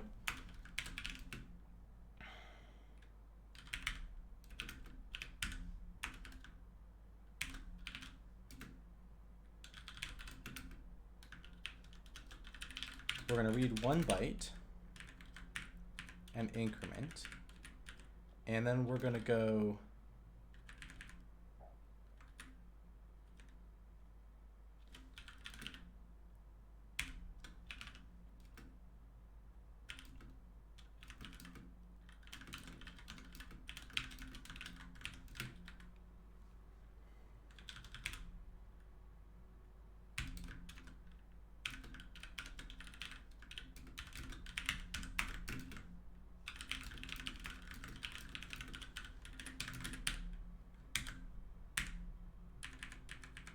like this. So what we're doing here is we're allowing ourselves to accumulate into the 64-bit integer up to 8 bytes. And you know what? If it was 8, we could have done this faster, right? If this was an 8-byte integer, we could have done this faster by just reading it into a U64 and moving on with our life. But there's no easy way to code that without overflowing the buffer, right? So instead what we're doing is we're reading it 1 byte at a time, just to be sure. Because we could code it in such, to put it another way, it is easy if it's known to be 8, but if it could be anywhere between 1 and 8, then there's no way to code it so that it's correct in all of those cases without overflowing the buffer sometimes, or like running past the end, right? So to make all of the cases work easily, we can't take advantage of what we could do if we knew it was going to be an 8. Now, once we've accumulated the whole thing, we'll set the actual value of x equal to the sign extend of the accumulator and the number of bits minus 1. So the number of bits should be greater than 0. So that can't roll back like to infinity or whatever, right? That can't go to some massive number because number of bits shouldn't be 0 ever. That should be at least a 1. And so the 0 index bit does make sense, although it means we're using 1-bit audio samples, which, you know, that's fine, I guess, if that's what you guys are doing, but I doubt that's probably going to be a case anyways, but, you know, there we go. So we can do sign extending properly there. We actually have to go and write our sign extend function still. We're only doing a 64-bit one this time, it turns out. But we still need these parts. So, yeah, this is the positive denominator, and this is the negative denominator, and then that all goes to wputter when it's done. Okay.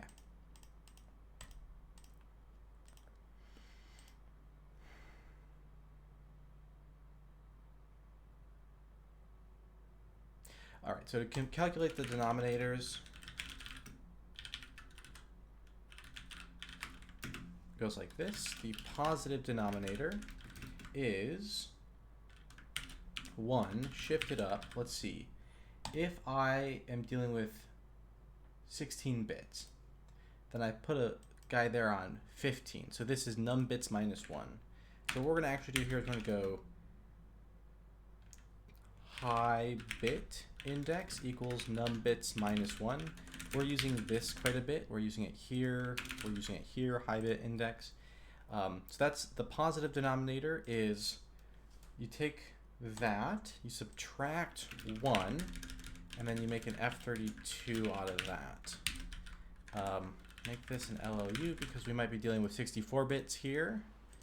So we want it to know to run this kind of logic in the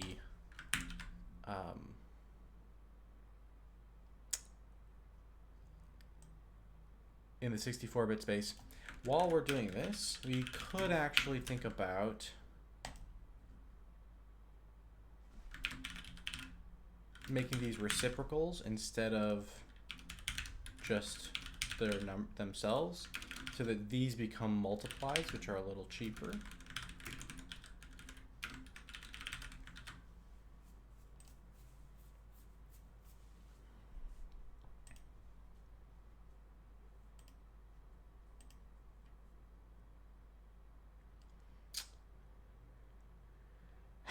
And I think that's good. I think that's good.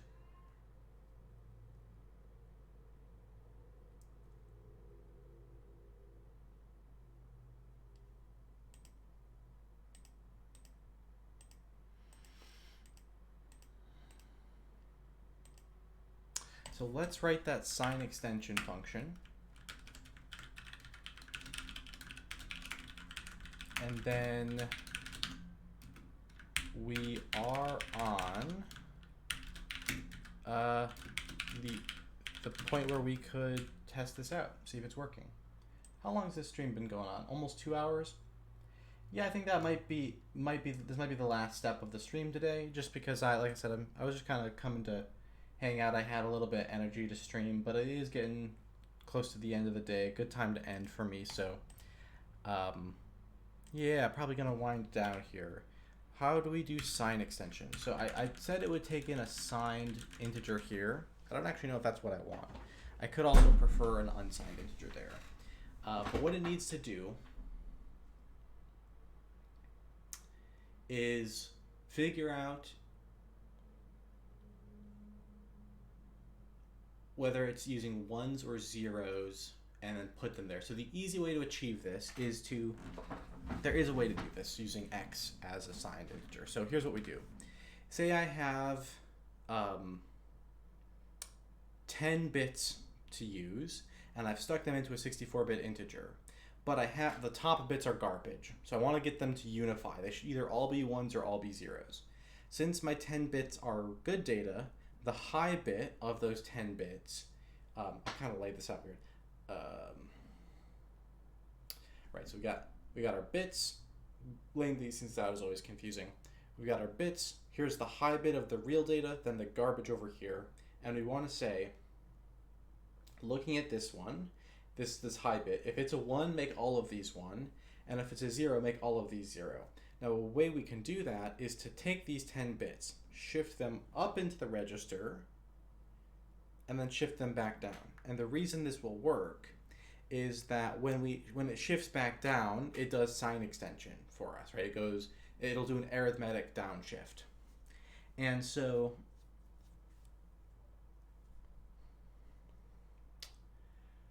all we have to do is get our high bit into the right spot. Now, how do we do that? Well, let's say our high bit is at spot number 10, right? So rather, if we have 10 bits, then bit index is going to be 9. That's bit index 9 is the index for the 10th bit, because the bits will be 0 index. Bit index 0 is the lowest one. So if we have 10 bits that are ours, we have the number 9 to work with. And we want to put bit index 9 at bit index 63, or rather the 10th bit wants to go to become the 64th bit. So we want to shift up by 64 minus 10, or 63 minus 9. Yeah. So x equals x shifted up by 63 minus the bit index. So if our bit index is a 9, this puts the 9th bit in x at the highest bit in the 63-bit or 64-bit integer, right? And then we would shift it back down by the same exact amount to put that bit where it started. We could go like this. Shift n equals this much. And then when it's done, that should be the sine extended version of what we put into it. Let's test that out. So the way we can test that out is I can hop over here. Yeah, let's look at, let's do run fly, reload the project real quick. Let's have it build just like the classic test program, main.c. I don't know what the classic test program is currently doing.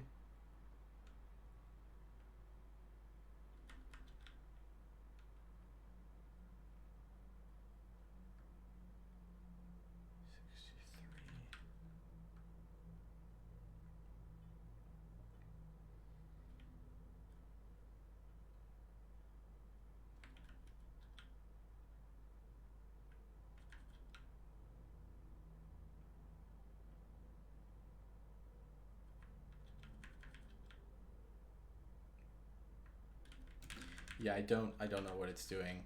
I couldn't tell you what this was for.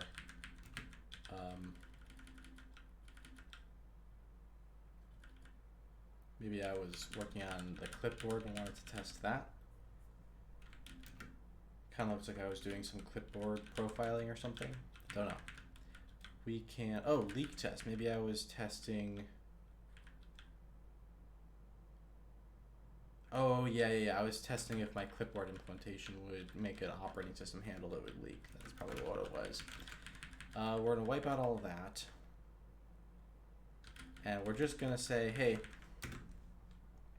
let's make a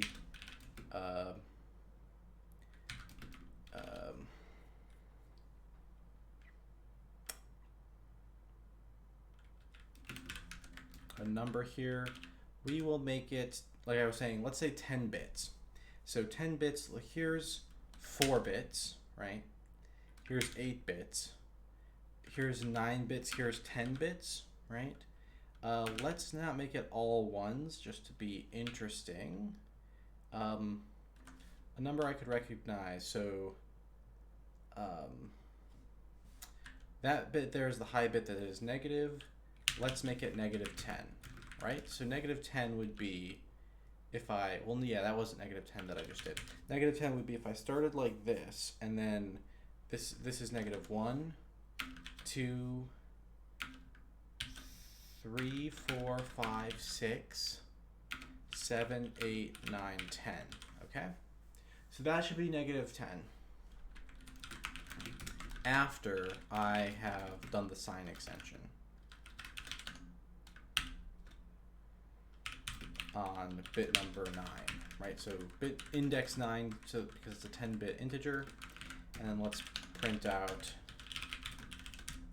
age equals, give me the hex on that, and x equals, and you can make that LL, x equals LL at D, and that's these two.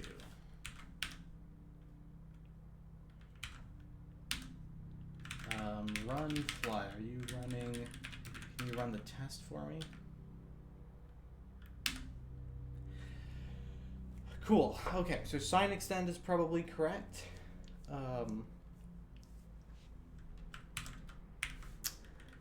So then when it goes through,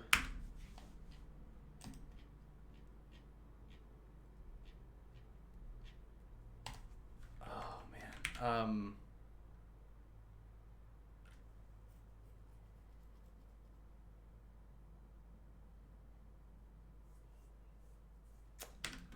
yeah, so we want to get back to, what were we doing? It was in the buffer operations. So when it comes to here, yeah, that should give us an integer, which then when we multiply it through with its, you know, normalization factor right here, gives us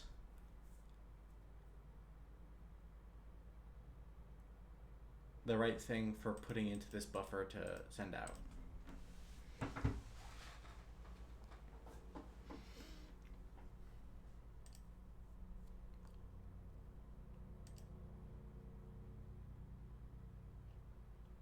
Okay, so I think if I've done all the different pieces correctly, that's the right thing for that case. We've got that case. Yeah, this looks like everything is good to go. Let's rearrange the project again. Load again.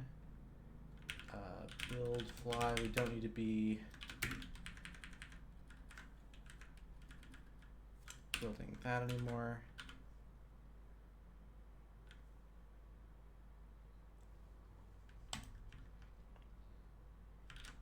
Okay, so that didn't work. You should have seen the image flipping and flopping around, and it wasn't. So let's see where we might have lost. Let's see if we can track down that bug. I want to wrap up, but I don't want to wrap up when I have the potential to fix that bug very easily using my current mental context as an option. So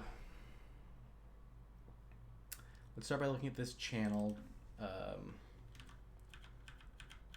This channel data here. Samples, not samples, but I want to see the channel buffer. And see, did we get useful data? So the channel buffer has an element size of 2. So let's take the channel buffer data and cast that to an S16. That's what it probably is. And it says there are 3,170, 465 times 10 and 6 more. Oh. 3174656 channel buffer. Oh, you don't know about S16, right? You gotta be lowercase in Remedy. And okay, so it's starting off probably with, yeah, that's probably all silence. Remedy is not going to show me more than, how much was this? 512 at a time. Okay. So if I start taking steps of that size, I should eventually find. All right, so why don't we get into the later seconds where I'm actually talking? So this is like, right, there we go. So you see, there's sounds happening here. It's negative, it jumps up to positive, drops back down to negative, and zeroes out to negative and positive, and yeah, it's wobbling around, being a sound signal. Cool.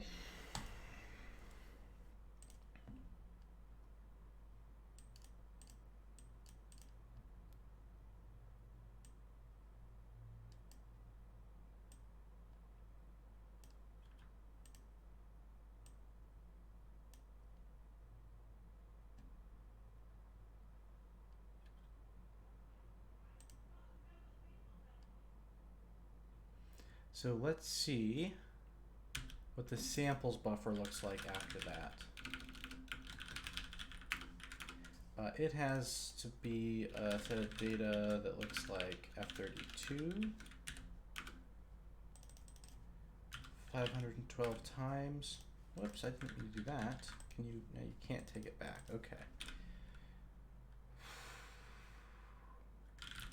Samples buffer data, F32. Bunch of zeros. Good. Let's look ahead by a second. And, oh no.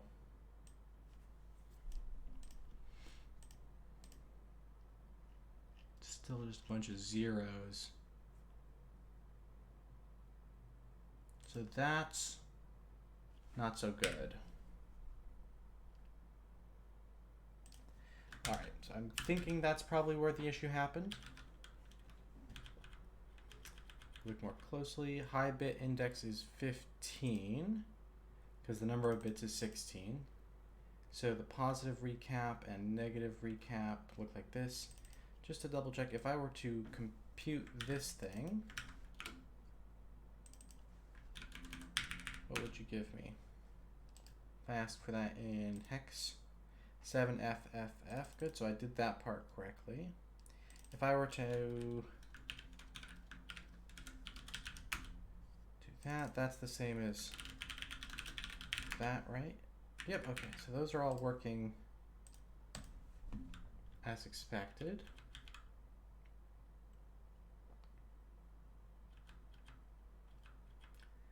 Now the R putter, our R stride is 2, so we come in here. Oh, the sig is 0. There's the problem. 316. 316 in buffer operators.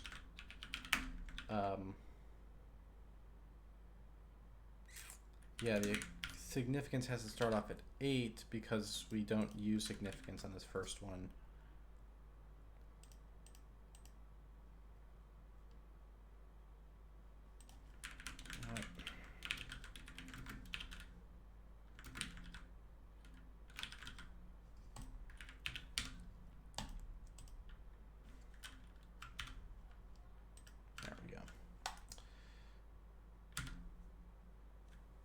All right, let's check again.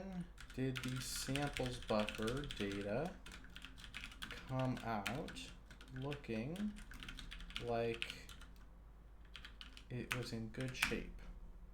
We got some slightly negative values, positive, negative. These are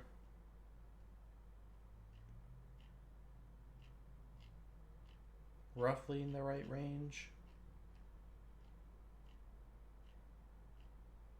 I believe.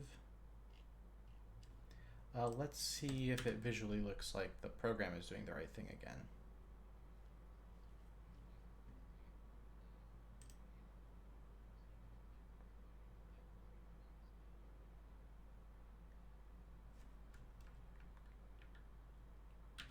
Cool.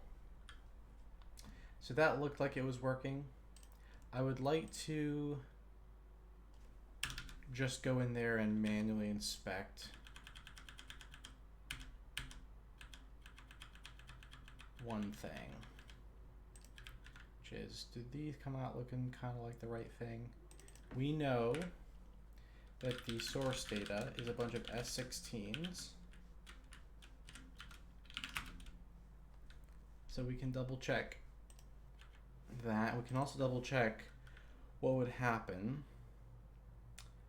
if X was cast to a float and divided by OX7FFF. You don't know about capital F32. So you get this, and then the FX you get is, yeah, same thing.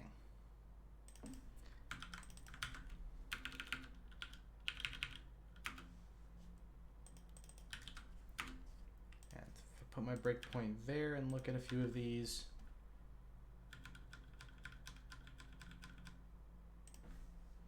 And also keep in mind we want to look at X.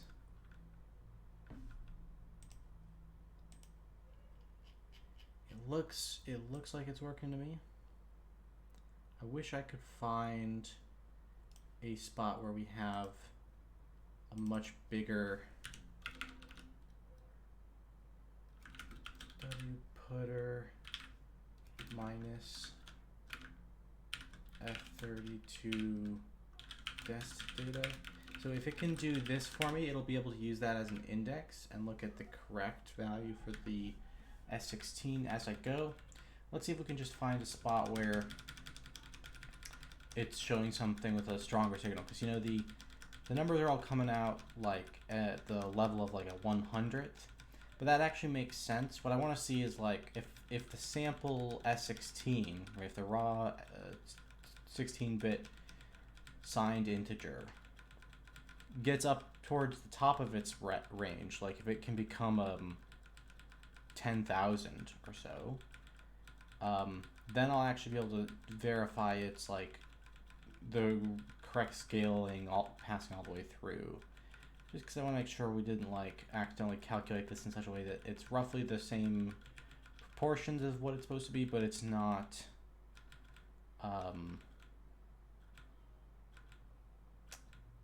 actually what it should be. And I think hopefully if there is anything where it gets big, that I'll spot as it goes by. So those, yeah, that's a little bigger.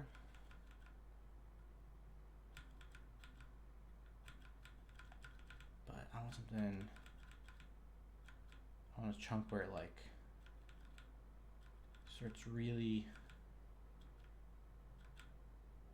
having some volume. Do you have one of those?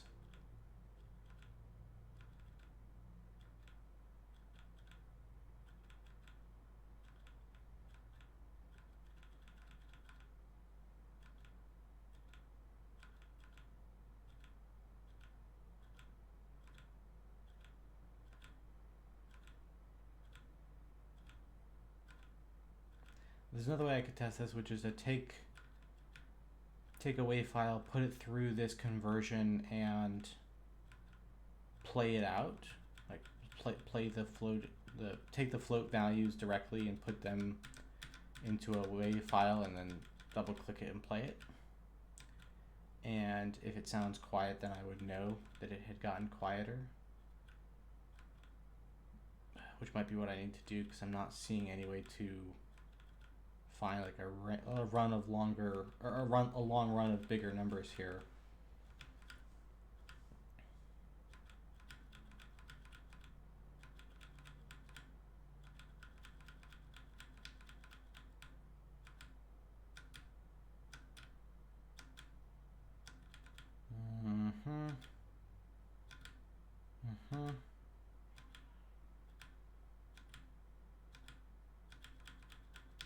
All right, this isn't helping.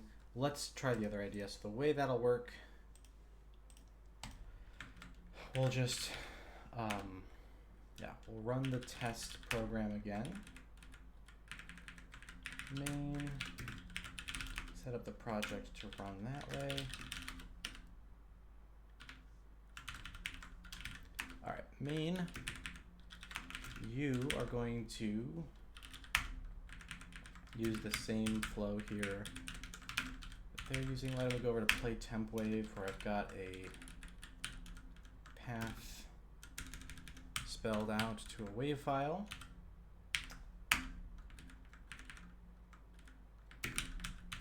Parse that, put this all into the arena. So we're gonna want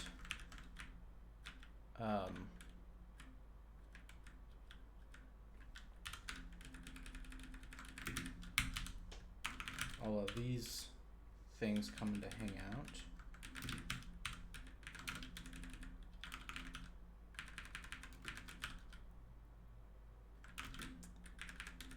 Very nice.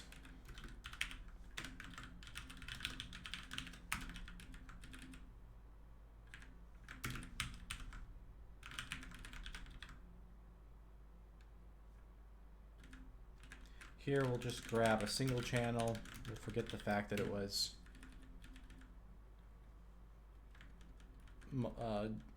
stereo, and we'll just grab a mono.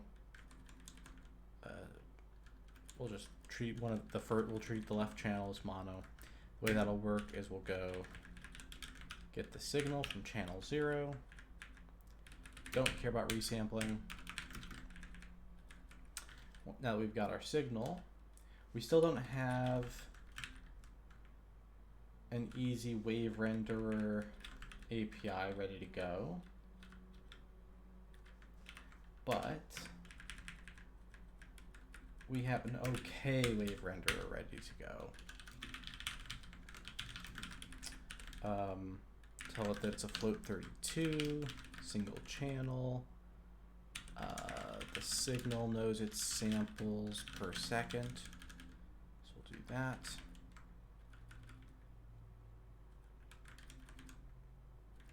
Well, let's see, the signal samples.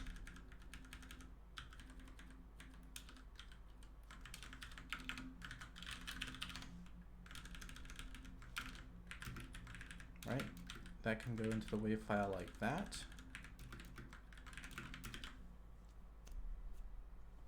And then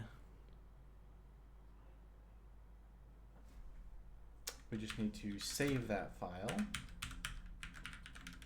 Call that the tempwave.wave.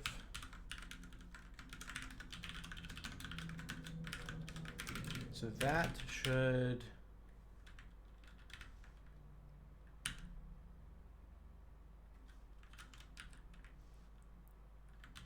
what are you talking about? Oh, right. You depend on buffer operations.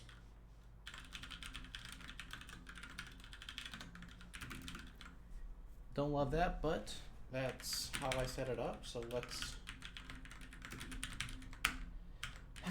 do it. Big buffer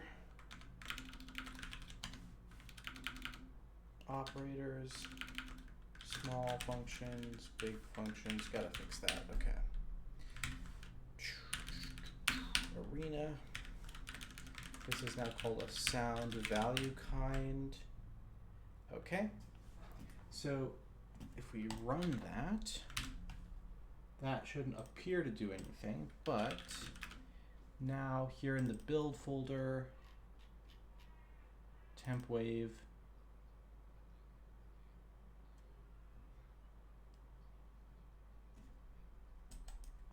So that's what it sounds like when it's been rendered out as waves, or as floats from our converter. And here's what it sounds like when it gets played directly. Let's go listen to that. Podcast, anti-aliasing, combined.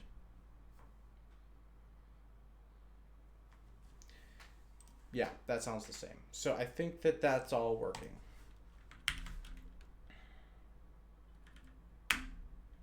So I think that's a good place to stop for now. What this means is I can drop, I can't drop 100% of the code here yet. Wait, can I? Resample two signals. I can.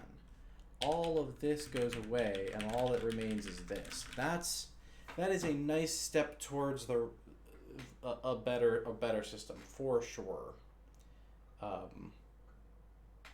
For sure. The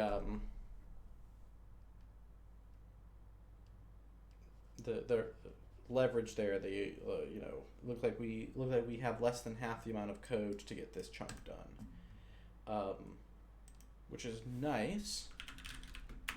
Over here, would the same thing work? Out samples, so it needs to get resampled. Then it gets its out samples. It does ultimately convert back to S. So this is a little bit more. There's still a lot of cool stuff to do here. This one would benefit from help with the rendering so that it could just take the signals and put them right in here and then have it automatically use the wave. We want to get to the point where we could take this is not a thing, where the sound value kind, and create buffers, like convert to a buffer just by saying which of these codes we want. That would be nice. So we're not there yet, but that is a little closer. Where did we do that? We did that in one of these today.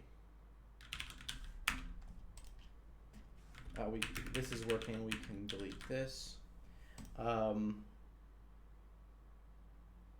Yeah, so here what we did was we decoded a value kind that we were given. So this was on the input side. We were given a buffer with a value kind to tell us what kind of buffer it was. And we converted it into a signal. So that means we turn it into an F32 array, right? A floating array, a float point array. The other way to go is to set the value kind on the destination and then ultimately to build a function that can handle the matrix of those. That would be a great function to have here in the sound layer, right? The idea would be something like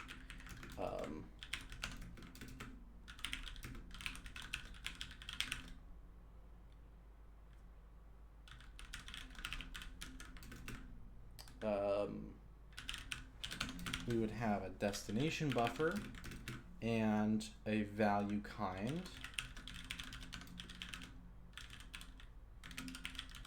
and then a source buffer and a source kind. Right, if we had that,